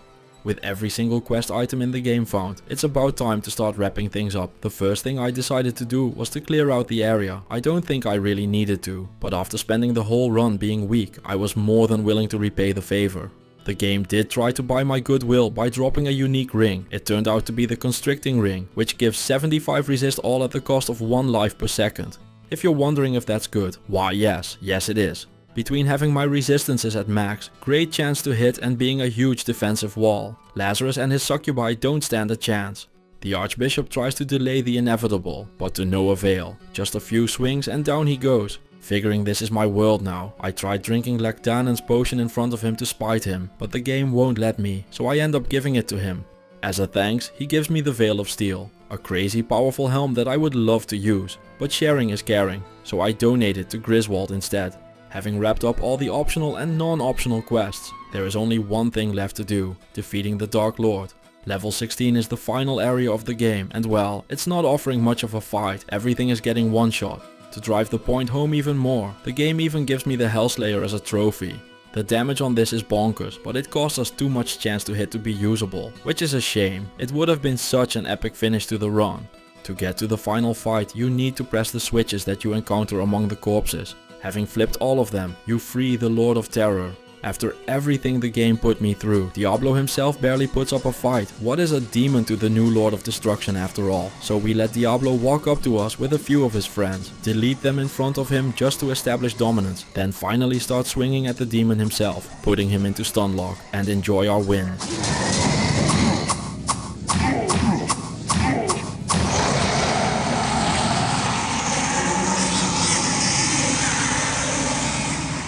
With that, the Dark Lord has been defeated and Tristram is saved. Along the way, we also became the new Lord of Destruction, committed industrial scale violence against the forces of hell and discovered that yes, you absolutely can beat Diablo 1 by putting every single stat point into strength.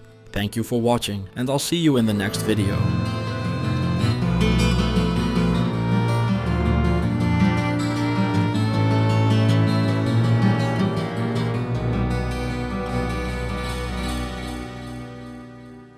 Welcome back to Tristram, where the music still gives you chills.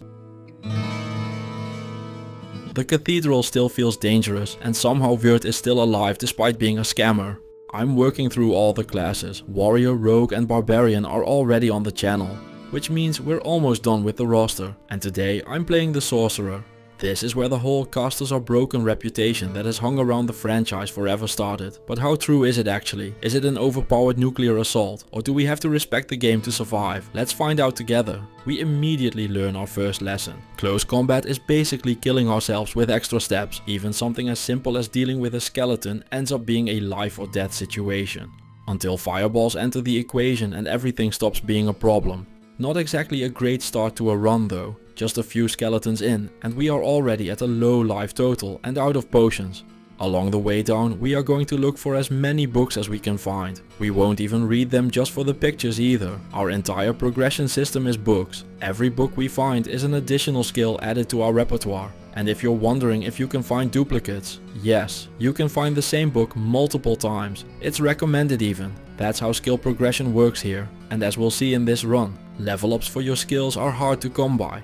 Having explained that, I want everyone watching to witness a channel first, an exclusive moment for only the most elite of gamers like myself. See here how I died to a bunch of barrels, and since I had not made a save yet, it's back to Tristram from level 1, a big moment for the highlight reel. While I catch up to where I was, I'll answer a question that I've been getting a lot.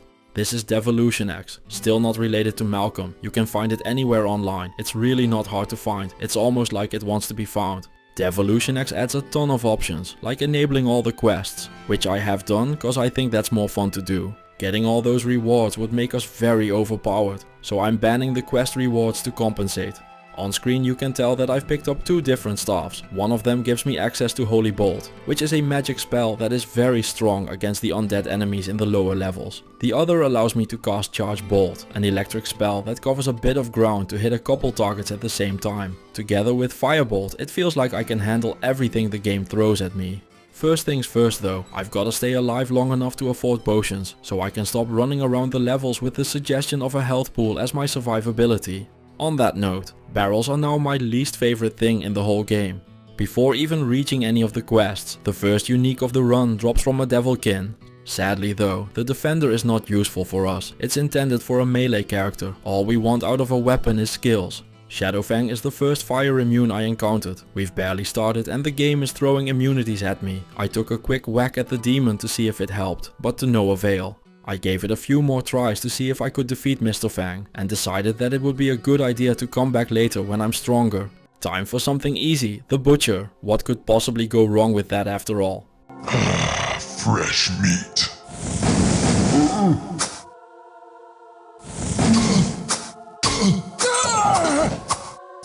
Okay, never mind. I'll just wrap things up on level 2 by borrowing all your gold real quick thanks to this little shrine here, and then I'll be right out of your hair. I'm not leaving for level 3 yet though. First I have to help Deckard Cain and the rest of the villagers out by making sure they can get access to this crazy little thing called water. You see, the demons poisoned the water supply. Somehow, it's gone yellow, which is bad apparently, and we all know that you don't eat yellow snow. Same rule applies here, don't drink it. So I solve it the only reasonable way. I set the demon kids in the well area on fire, before working my way towards the goats. With them gone, the water strangely turns blue again. It's almost like no one is pissing in it anymore, and the poisoned water well quest is completed.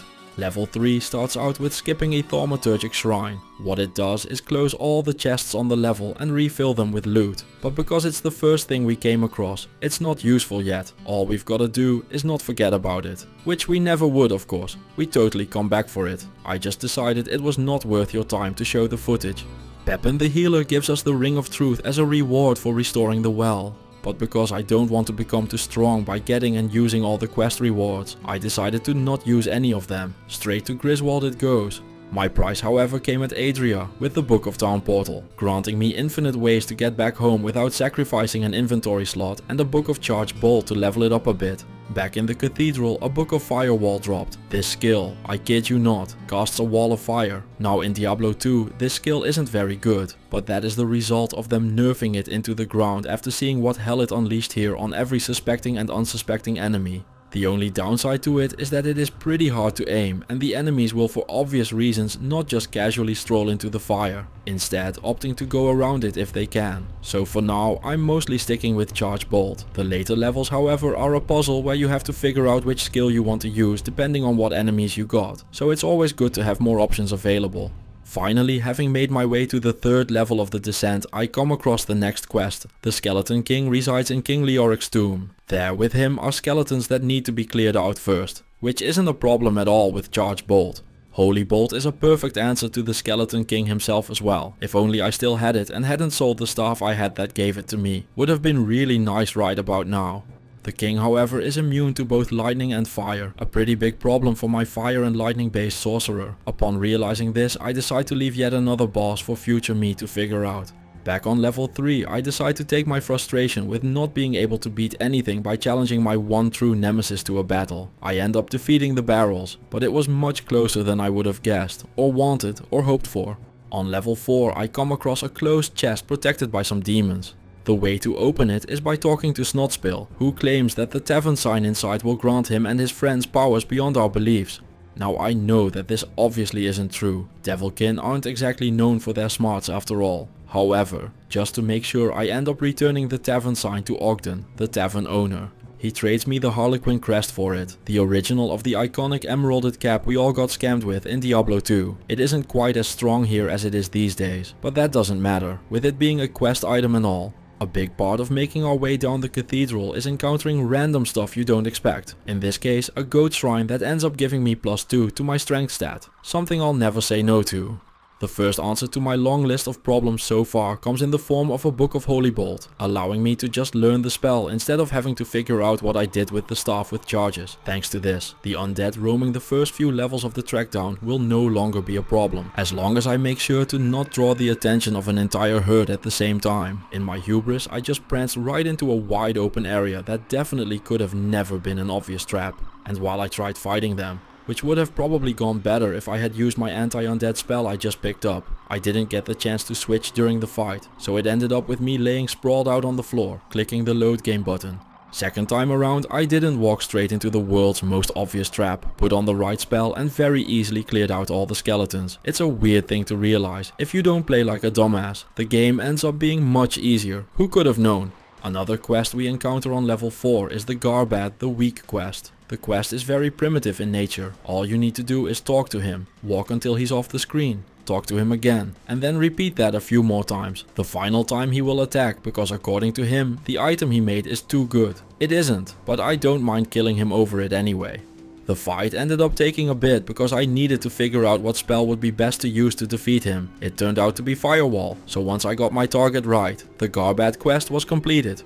Before leaving level 4, we need to explain to Snotspill and his friends that we gave the sign to Ogden. It turns out they aren't too happy about it, cause they tried to stab us. Most problems are solved with fire and more fire until the bodies hit the floor, and with Snotspill smoldering on the ground like barbecue, it is time to head on to level 5. Here we find the Arcane's Valor quest, which has us opening a door so we can get gored and impaled by horned demons. Fortunately, we managed to dodge it, and they don't manage to dodge our firewall.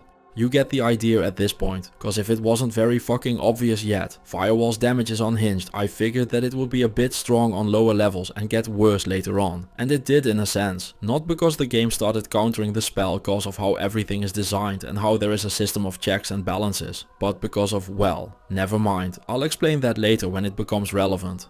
Back in the quest, we verify that we can read a book before picking up the first of the 3 bloodstones. The other 2 aren't hidden very well, but before I reach them, I end up coming across the shortcut to town. Every time I go to town, I check up on Word, a merchant where you can pay 50 gold to see if the overpriced wares he provides are any good. Now I normally don't show this, because he usually just sells a bunch of garbage, but I wanted to show that I do indeed check Word on my runs. He just never has anything useful.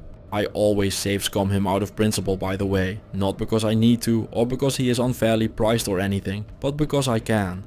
After having a talk with the locals, I realized that I have 4 open quests, which just isn't acceptable, so I decide that it is time to start tying up some loose ends on the first part of the game. Starting with the scavengers I wasn't able to deal with earlier on in the game. With more elements at my disposal, they aren't a problem anymore and get blown away. After clearing them out, I found a Book of Holy Bolt, which would have allowed me to deal with the Skeleton King earlier on. Quite the anathema, but there is no time for judgment on that. Cause it is time to deal with the Butcher, the bloody menace of level 2. This time around it turns into quite a lopsided fight, with him swinging at me while I throw charged bolts at him. Thanks to the extra levels, I quite easily overpower the iconic demon and make it a fine day to exit for him.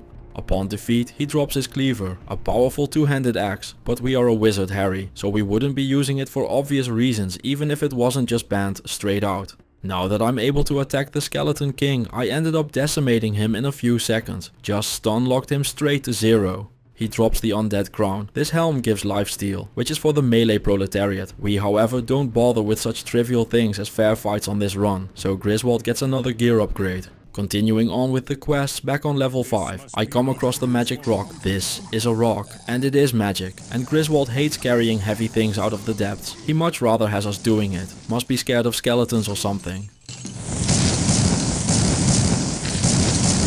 After all of that, we finally put the first bloodstone into the altar, opening up a door. Upon opening it, we get into a short but hectic fight with a couple horned demons, and having electrocuted them, we pick up the second bloodstone. The third one is on the other side, and having collected that, it's time to put it all into the altar, opening a door. However, we don't fear the old blood here, so after making our way through a group of horned demons, we claim our prize, the long lost pile of gold dressed as an arcane's valor.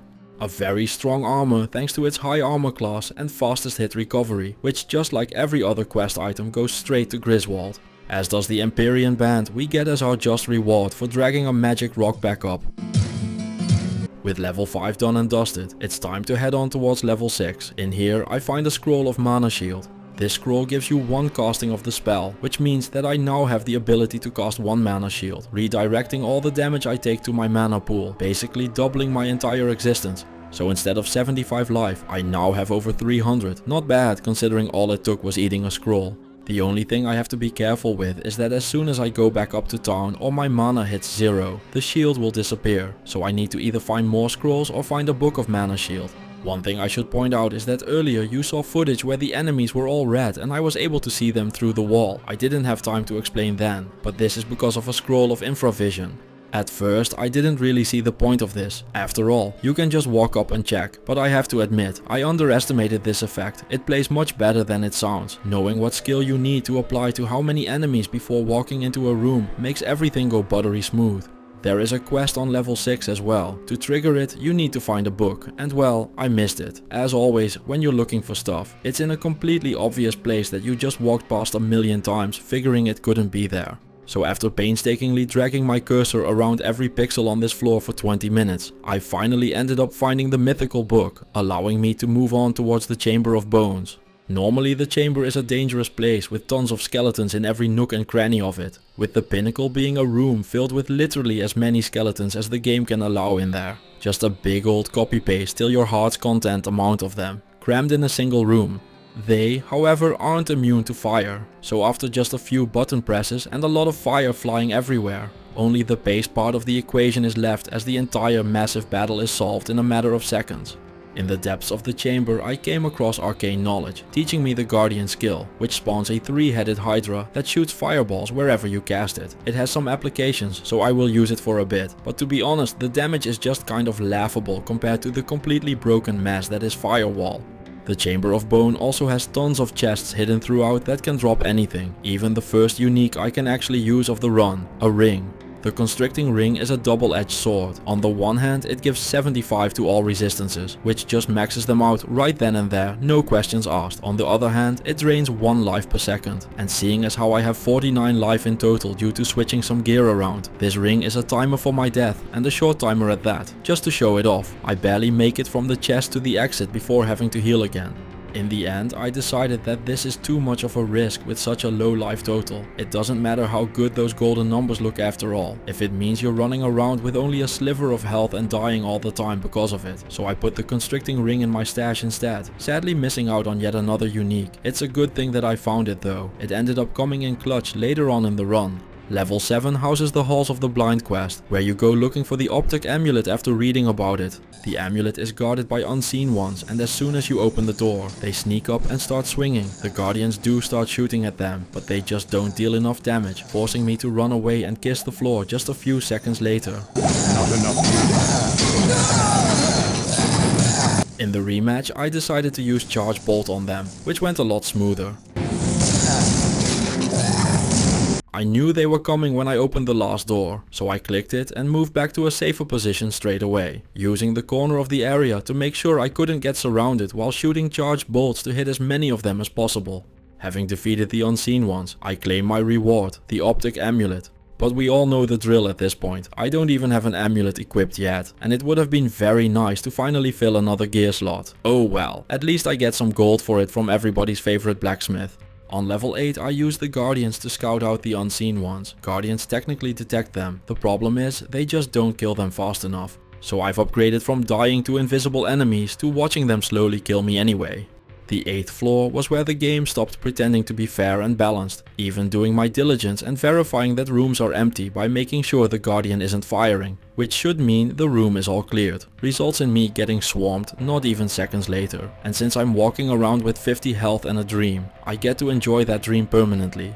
It's kind of insane just how many unseen ones are actually hidden here. Looking back, I wish I still had those scrolls of infravision so I could have done some more preparing. Instead, I get to do it the old-fashioned way of walking in, spraying and praying with my charged bolts, getting killed, and Groundhog Daying it until it sticks.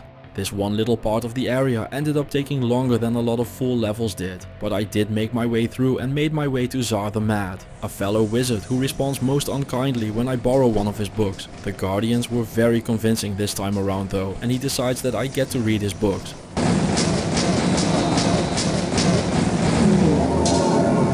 On level 9 I finally find a magic amulet that I will be allowed to use from some horned demons.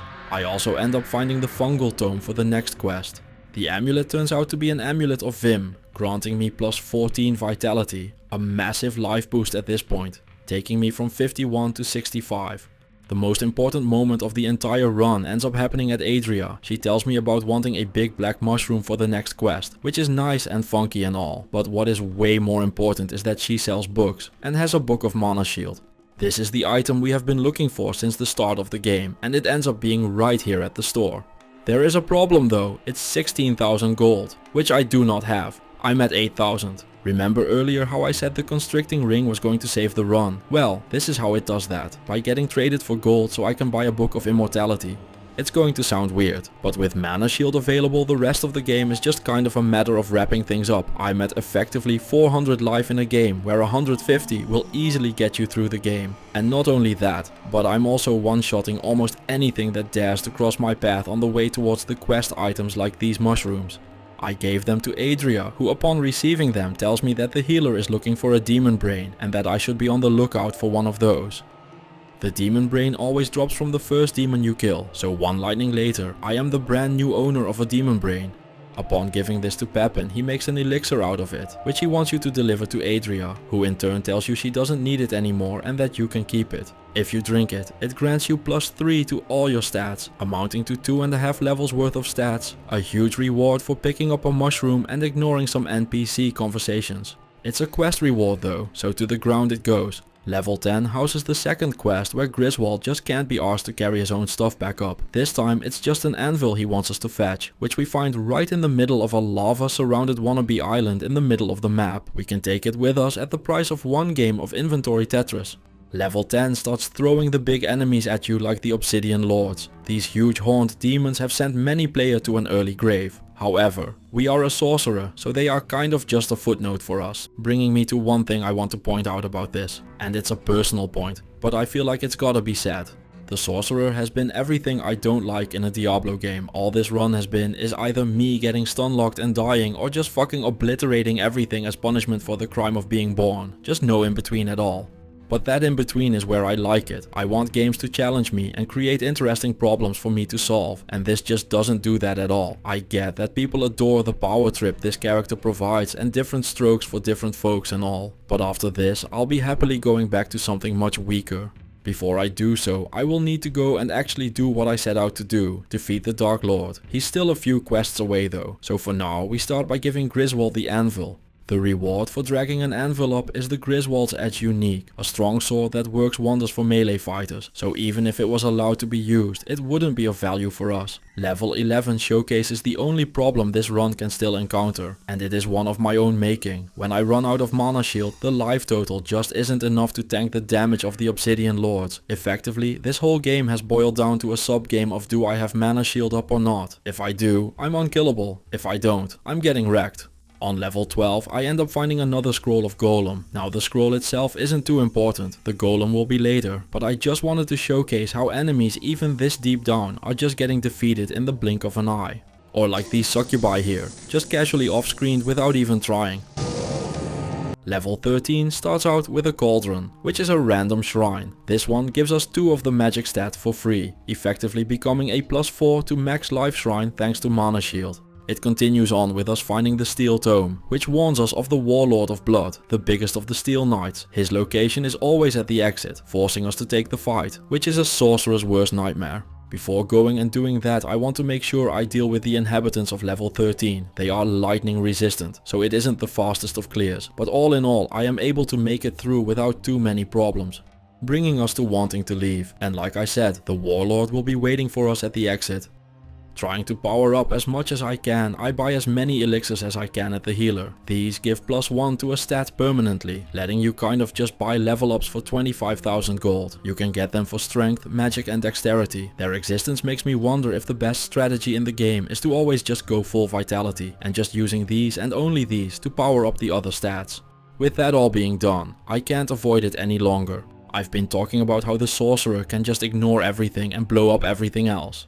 The Warlord of Blood, however, is the one and only exception. Why do you ask? Well, he is immune to everything but physical damage, meaning I literally can't damage him no matter what I do. Not really knowing how to play this, I decided to just run in and hope for the best. A method tested time and time again to assure certain death. Acknowledging that making an enemy just flat out immune to anything I do is on the one hand awful fucking design. On the other hand, it is the kind of thing that gets my juices flowing and pulls me into a run. This is the kind of nonsense I yearn for on a daily basis. My first idea was to just lure him away after clearing his minions and ignore him long enough to plunder the weapon racks surrounding him, but that would be admitting defeat, and we can't have that. I got another idea though. I figured that maybe the golem can take care of things. And while it did end up taking a few golems, those were lives I was willing to risk. So despite everything and me being super overpowered, it ended up being the random golem charges on my staff that ended up saving the run.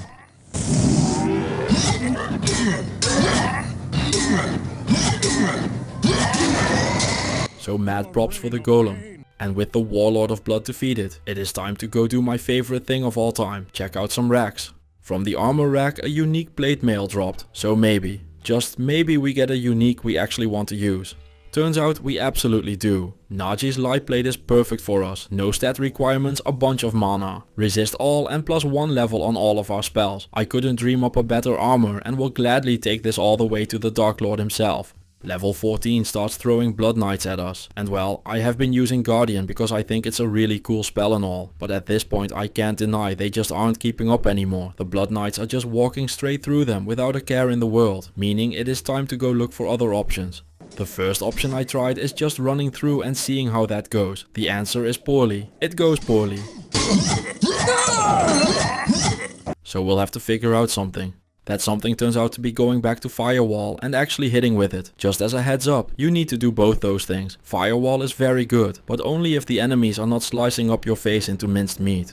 Once you make sure of that though, it is smooth sailing. Not even the mightiest of demons can withstand the Firewall, and they won't walk through it either, so it's a huge wall for you as well. I hinted earlier about this skill getting worse. Well, the thing is, we aren't immune to fire either, so it damages us as well. To avoid that, we have to wait for it to go away, forcing us to wait 20 to 30 seconds every time we defeat an enemy. The final optional quest in the game is Lagdanan, and while we have no interest in the reward he gives us, I do like rounding things out properly. Turns out he is friends with Griswold, as he has an item on a lower floor and wants us to carry it up for him. His elixir turns out to be next to the giant pentagram on the floor, guarded by some Kabbalists, who I'm going to burn first and ask questions later when I come up with some things I want to ask them. So back on level 14, I give Lagdanan the elixir and receive his helm, the Veil of Steel. This is a 50 resist all helm, which is nuts, but do I really have to repeat the quest item spiel here? In the meanwhile, I am just spending my entire fortune on elixirs, upping my stats for no reason except for because I can, while having a nice life total and a gargantuan 400 mana in my pool, effectively putting us at 469 life, also known as well over 3 times what you need to beat the game. That I died even a couple of times with this powerful of a character is kind of embarrassing, but let's just not mention that to anyone ever. Back on level 15, I find Lazarus's staff, a quest item that opens up a red portal next to the pentagram we found earlier after speaking to Cain. Having had a chat with the Horadrim, I decided to clear out level 15 first. It's not necessary at all, but it feels wrong not to do it. Can't have all those demons running around alive after all. So a few firewalls later, all is taken care of and I take my loot haul back to Tristram. Along the way I picked up a magic ring. This turned out to be a jade ring, granting me 30 resist all. Who needs a constricting ring when items like these exist? With nowhere else to go, I take the portal to the unholy altar. Down in Archbishop Lazarus' lair, I tried dealing with the hell spawns before I triggered them, but it turns out either I am really bad at aiming or they are immortal. Just as a heads up, I am going to assume it is the latter. A bit further down, I wait for my firewalls to end, then press a button, teleporting me to the naked demon ladies that I promptly incinerate. I repeated this process for the other side of the map as well, which means it's time for the second to last boss of the game, Lazarus. You find him sacrificing a child while being surrounded by naked ladies. I mean, I can't really blame him, but I will need him to stop doing that. So I start throwing firewalls everywhere, and as I accidentally defeat Lazarus, the penultimate boss of the game, without even realizing it, I fully understand why Mana Shield and Firewall are nerfed into oblivion in Diablo 2. Honestly, they might have been a smidge much. Only one thing left to do now, head down the pentagram to Diablo. You'd think in the finale of the game the enemies would be tough enough to withstand your attacks. Well, they aren't, so I go on to completely waffle stomp everything on level 16. I did find my final piece of gear here as well, an obsidian ring granting me 35 resist all. This makes sure that I have maxed resistances as well as a huge health pool. After working my way through the levers that are around this level to open up more and more doors one firewall at a time, cause even here nothing comes even close to stopping those and I have the mana pool to just blaze up entire screens at a time. Seriously, even 30 years ago this couldn't have been done on purpose. Anyway, I digress, let's get back to the plot. So having flipped all the switches, I reached the Dark Lord. The first time he attacked me I didn't realize I was low on mana, resulting in me losing Mana Shield and promptly dying. Second time I made sure I had my shit together, and once I saw him I clicked and he disappeared in less than 6 seconds. What a final fight to beat the game, although I'm still going to claim barrels are the actual final boss of the game, only ones that ended a run for me anyway. All in all, if you want to have a huge power trip, this is your character, but it is not for me. I've done it once and unless I get a really cool reason to revisit. That's it for me on this class. If you enjoyed the run, please check if you are subscribed. If you want to support the channel, there are ways to do so in the description. And with that out of the way, thank you for watching and I will see you all in the next one.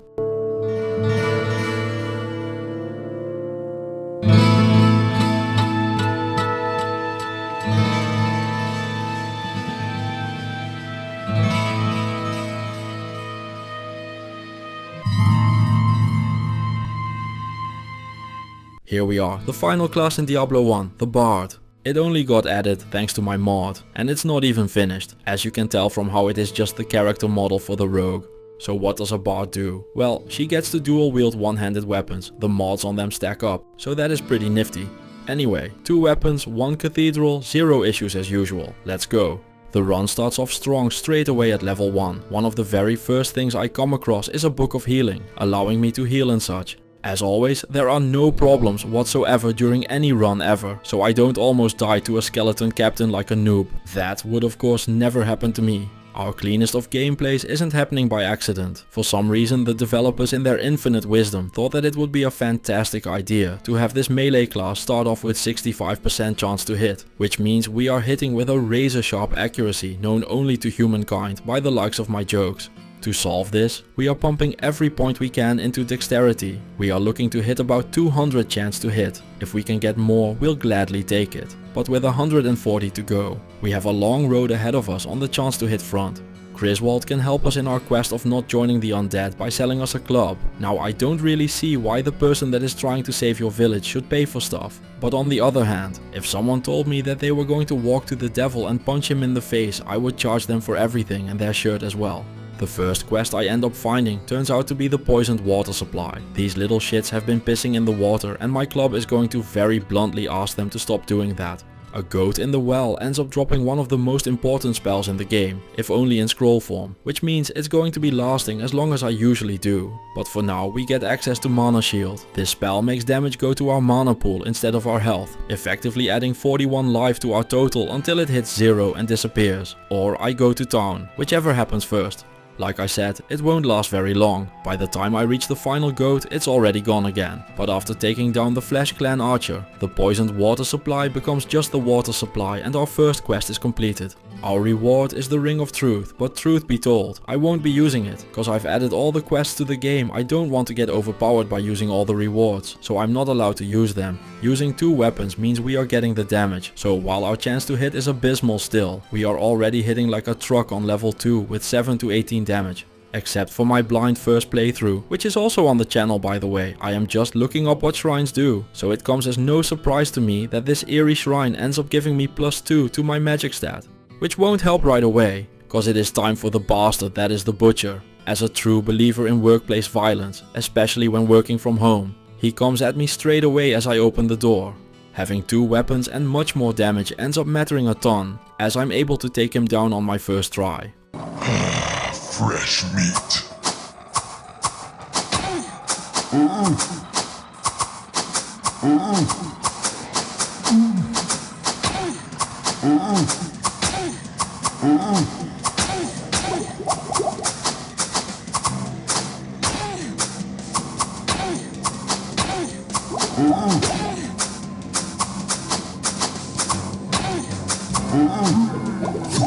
The spirits of the dead are now avenged. On level 3 we move on from the bastard and into the bullshit. The colorblind Black Death zombies are one of the most insanely punishing enemies in any game. When these guys hit you, you lose a life. Well, that sounds obvious. You always take damage when you get hit. That's how video games work, rabbit. Don't be dumb. No, dear viewer. What I mean is that when these guys hit you, you permanently lose one of your maximum life total. An absolutely ridiculous punishment for something as trivial as taking a hit. Luckily, I have picked up the Holy Bolt spell along the way, allowing me to clear them out one at a time from a distance. After doing this for a while, I end up running out of mana, forcing me to engage in the old art of Mortal Kombat with them. Having managed to clear out most of them, I do end up taking a hit from the final Black Death, taking my life total from 79 to 78. Now I said permanently, but no game can beat the power of saves coming, so that is exactly what I do. I reload the fight and do it again, this time clearing it without getting hit and ruining my precious health pool. Next up is Garbad the Weak. This very bright goat isn't very bright at all. He asks us to come back and talk to him 4 times. On the second time he gives us an item, and on the 4th time he attacks us cause the item he has made is too good. I don't know where he got that from. But a lot of problems can be solved with violence, so we can just kill him and not worry about it anymore. Level 4 is a busy place. We encounter another quest here with Snotspill asking us to return the tavern sign to him. It's guarded by a couple of angry demons that decided to walk up a few floors. It's nothing we can't deal with though, so we recover the sign and give it to Ogden. As a thank you, he gives us the Harlequin crest. At this point I realized that I had forgotten the Skeleton King quest, so I decided to trek back to his lair, which is, I kid you not, filled with skeletons. More importantly though, there is also a ton of loot here, and I end up finding a steel short sword of skill, granting us 9 dexterity and a flat 13% chance to hit, ramping us up from 89 to 102% chance to hit, which sounds like it's too much. At 100% you should be hitting everything right. You should, but just like us, the monsters have armor, and we need to work around that as well, hence us wanting to go over 200. Between one-shotting and holy bolting them, I'm able to deal with the normal skeletons easy enough. I figured the best way to deal with the king would be to just start blasting. However, it turns out that just attacking melee is the way to go, cause my bolts keep missing their target. In the end, I'm able to take down the king, dropping the undead crown to the floor. This helm has lifesteal, which would be perfect for us, but it's a quest reward, so away it goes. Exiting level 4 is hindered by Snotspill and his gang of miscreants who are in strong disagreement with the whole giving the tavern sign to Ogden. Unfortunately for them, they are being countered by the strongest being in the entire game, a small tight doorway, forcing them to walk in like lemmings to a slaughter. On level 5 we need to go looking for 2 quests, the Magic Rock and Arcane's Valor. Well, it turns out that the Magic Rock isn't exactly hidden very well, since it's the first thing I see when I get to the level, so I click on it and I don't know what to tell you. That's it, that's the whole quest. Our survivability is catching up to us at this point. Working my way through level 5, I get dangerously close to dying quite a few times. Now normally you would say that it's about time to invest into vitality. However, we only get 1 health per stat point, so it doesn't feel worth it at all to get into that. None of this would even be a problem if we had an item that gained us life on hit. If only something like that existed in the game, I would put a crown on that for sure. The Black Deaths are hanging out here as well. We hadn't seen them for a while, but the way to deal with them hasn't changed. I can still just blast them away from a distance. So while there is about a clown skull worth of them in this one single room, the strategy doesn't change. Along the way we are picking up some items as well, like this 10 dexterity ring to help out with the chance to hit. Having casually committed mass murder on the locals, I read the book that starts the Arcane's Valor quest. In this quest we need to put the bloodstones that are spread around the area in the altar. The stones are hidden about as well as the magic rock. You walk around the area in a circle and go into the only 2 doors you find. They are protected by some more horned demons, but you can't miss the giant red stone on the floor. Once they are in the altar, a hallway opens with massive shocker alert, more horned demons. After clearing those out, there is a huge pile of gold on the floor for you to enjoy, and the quest is completed. On level 6 I get to meet Deathshade Fleshmaw, which doesn't add to the plot or anything, but fucking hell does that sound metal as fuck.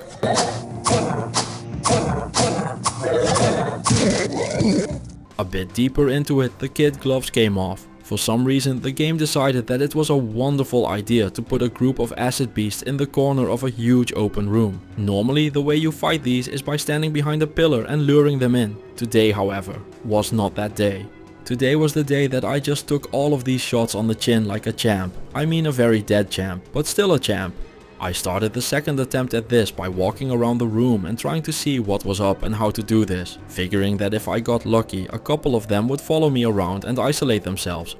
They didn't exactly do what I wanted them to do, but they ended up at the one true nemesis of the game, the doorway. So I just ran in and started hitting the first thing that got close, allowing me to take care of the first couple of them before having to retreat.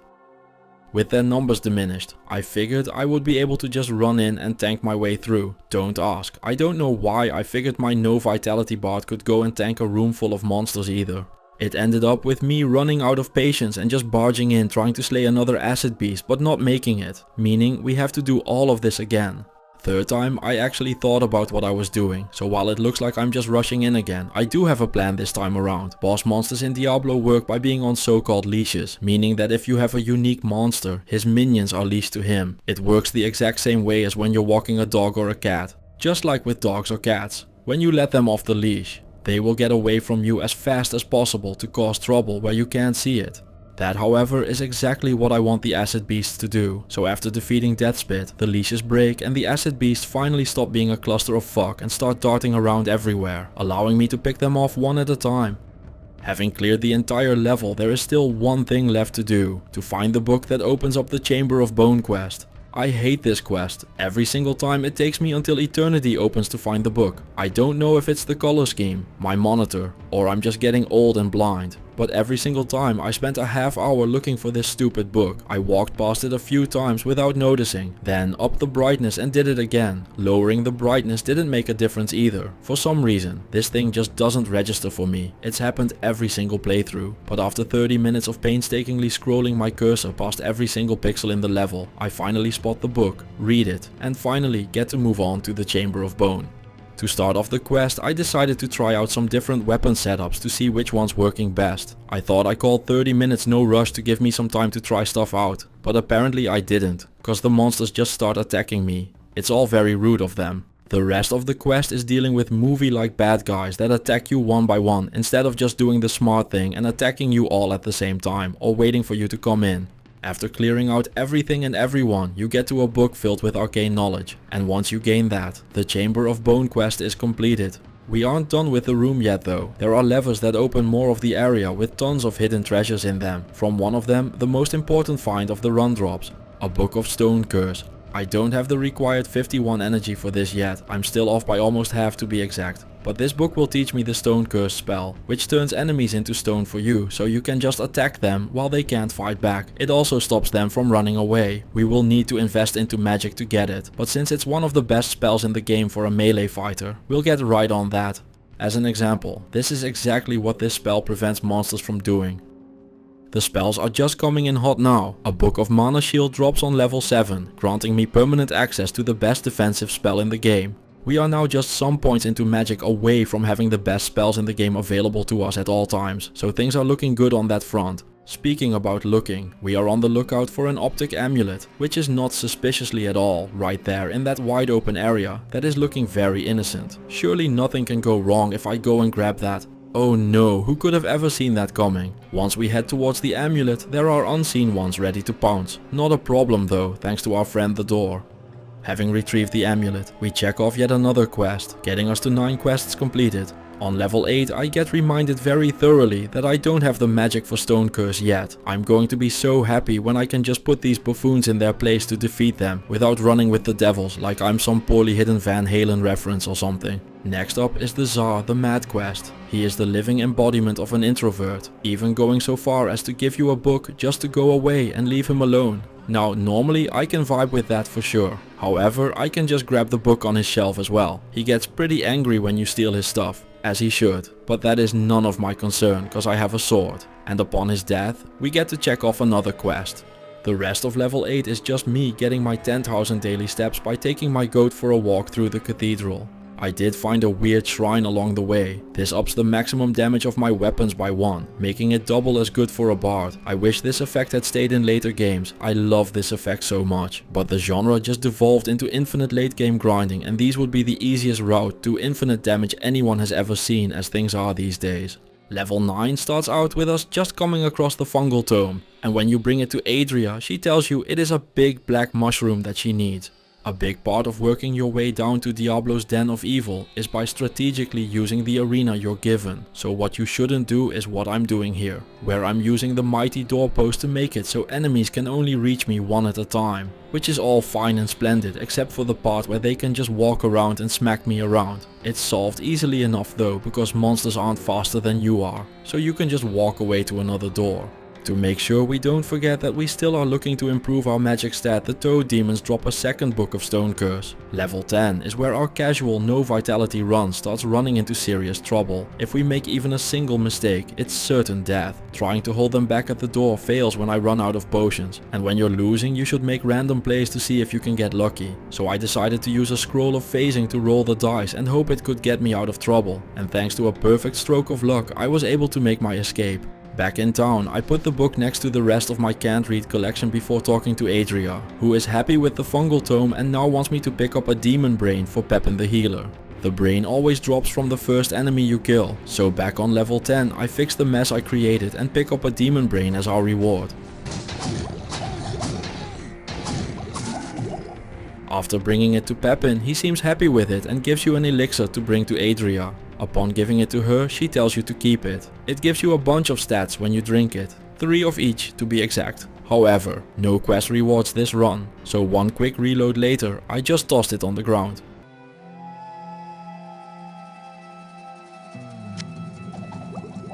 One thing you'll encounter every run is Blackstorm and his group of Obsidian Lords. They can be a tough fight when they want to be, but today must be his day off or something, cause he just walked away. Having found him again, I don't get why the demon just left me alone, cause he kicks my ass all over the place. Third time is the charm though. Thanks to the power of Firewall, I'm able to just incinerate him in seconds. The Anvil of Fury is our next quest. It is here on level 10 and Griswold wants us to carry it back up to Tristram. No big deal, not like it's something heavy after all. Could have been worse. I mean, it could have been an anvil.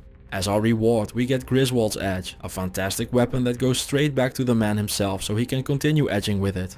The deeper down we go, the more spells I am starting to use. According to the wiki, the bard has the same casting speeds as a sorcerer, so we might as well use that to our advantage. Between Firewall and Mana Shield I could very easily just continue the rest of the run as a makeshift sorcerer, but I don't really want to. So instead I decided to deal with the blood claws that were giving me a hard time by using a bow I found along the way. Level 12 is a showcase of how we could really make do with some gear upgrades. Between the constantly running out of mana, the low life total and the general being on fire because of the slayers, things are just roughing up and we still have the hardest part of the run to go. And well, level 11 and 12 don't have any quests, so those harder times are right here and right now. Welcome to the nut up or shut up part of the run. After getting my ass handed to me by some steel lords, I end up finding a crown of the stars that has plus 10 to all stats. Combining that with some plus 2 magic rings I had kept in my stash for just this occasion, I am finally able to eat all of our books and get some more spells going. This changes everything. I was just mentioning how I got my ass kicked by 2 steel lords. Thanks to the power of Stone Curse I am able to split them up and fight them one-on-one. A much easier battle to win. I still have to use the environment and play it safe, but being able to turn even a single enemy into an obstacle for the others to split them up is making my life much easier. With my spells in order, it is time to think about my gear, and I don't like thinking long, which is perfect, cause I don't have to anyway when a bastard sword drops. This King's Bastard Sword of Blood has 97% extra chance to hit and 174 damage with 5% lifesteal. I have no words for how fucking good this sword is, so I'll just show you. Remember 5 seconds ago when we were struggling with fights? Yeah, those times are over.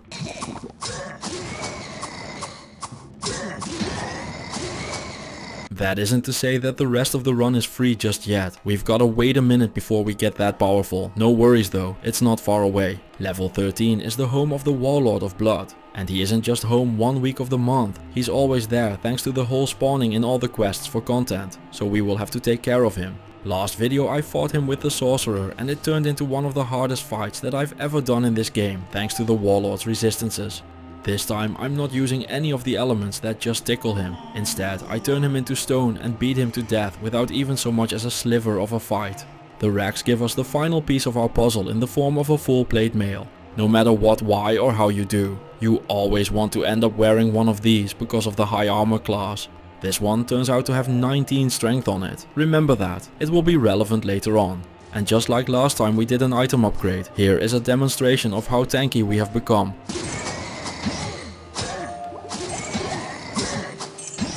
Level 14 is filled with the Steel Lord's stronger bigger brothers, the Blood Knights. The most important one of them is Lakdanan, who starts our final optional quest. After this it's all mandatory. Not that it makes a difference for us, we've done it all anyway, but I figured I should mention it. Mr. Danan asks us to find a golden elixir that is heavily guarded and well hidden on level 15. It is all very dangerous to get, and it is definitely not right there at the start of the level without even a single enemy in sight. After lying our asses off to Lakdanan by telling him how we had to wade through every single enemy in the existence of the universe to get to his bottle of pee, he drops his helm on the ground. The Veil of Steel is a fantastic helm that you should definitely use when you're playing. I've gotten very emotionally attached to my crown though, so I'll go and keep wearing that instead. And that's it for the mandatory quests. All we need to do now is kill a bunch of naked women, one guy doing unspeakable things to a little boy, and the Dark Lord. How hard can it be? To get to Lazarus, we need his staff, which conveniently turns out to be right next to where the portal to get to him is going to spawn. While I'm in town, I also went ahead and bought a bunch of elixirs. These give you one stat permanently at the cost of 5,000 gold. Fully prepped, I spoke to Deckard Cain, stayed a while and listened to him, which opens the red portal to Lazarus's lair. In here, you need to read 2 books of vileness that teleport you into a group of succubi. After having read both books, you are able to walk in on Lazarus, who together with his succubi is busy sacrificing a boy, as you do. The interruption of the ceremony is ironically very unceremonious. I kill the red succubi in a few hits straight away, do a stone curse on Lazarus and deal with him in a matter of seconds. Which means there is only one thing left to do before it's a wrap on beating Diablo 1 with every class. I've loved doing this series and had a wonderful time diving into this classic, discovering the original depths of despair and defeating the first iteration of the Dark Lord. Level 16 is all about switching levers and working your way through the final remnants of the forces of evil one stone curse at a time. Down here I found another full plate mail. It turned out to be a full plate mail of the Tiger, a better armor class and 46 life on it as well. Why would I not equip that? Remember that 19 strength on the armor I was wearing. Turns out that because of switching some gear around, I was using the strength on the armor to wear the armor. This is called strength bugging. It's fine when you know you are doing it. When you don't realize it, you get into situations like these where you suddenly aren't wearing anything anymore. Not an ideal thing to have happen. Due to sheer elite gaming skills, I end up getting lucky and am able to buy a flail with 16 to strength from Griswold, allowing me to at least equip the full plate mail with strength again. So while I end up not wearing the best armor, something is better than nothing. Having flipped all the switches, it's time for the grand finale of this series. After fighting my way through one last huge group of bloodlords, everything that can be cleared out before the final fight is done and dusted. So only one thing to do in this godless endeavor, to make the demon nevermore. In a strange turn of events, my final fight with the Dark Lord turned out to be a weird one. It started with a very rough map where I had no room to work around anything. So I figured I would start by luring out all the chaff before dealing with the demon himself. It was also nice to run away from the fire so I wouldn't do a bunch of dying. Having made it to a position I figured would be safe, I checked to see what the first group of monsters I would clear out would be. It turned out to be the Dark Lord himself. He stun locked me a bunch, but once I got a chance I returned the favor.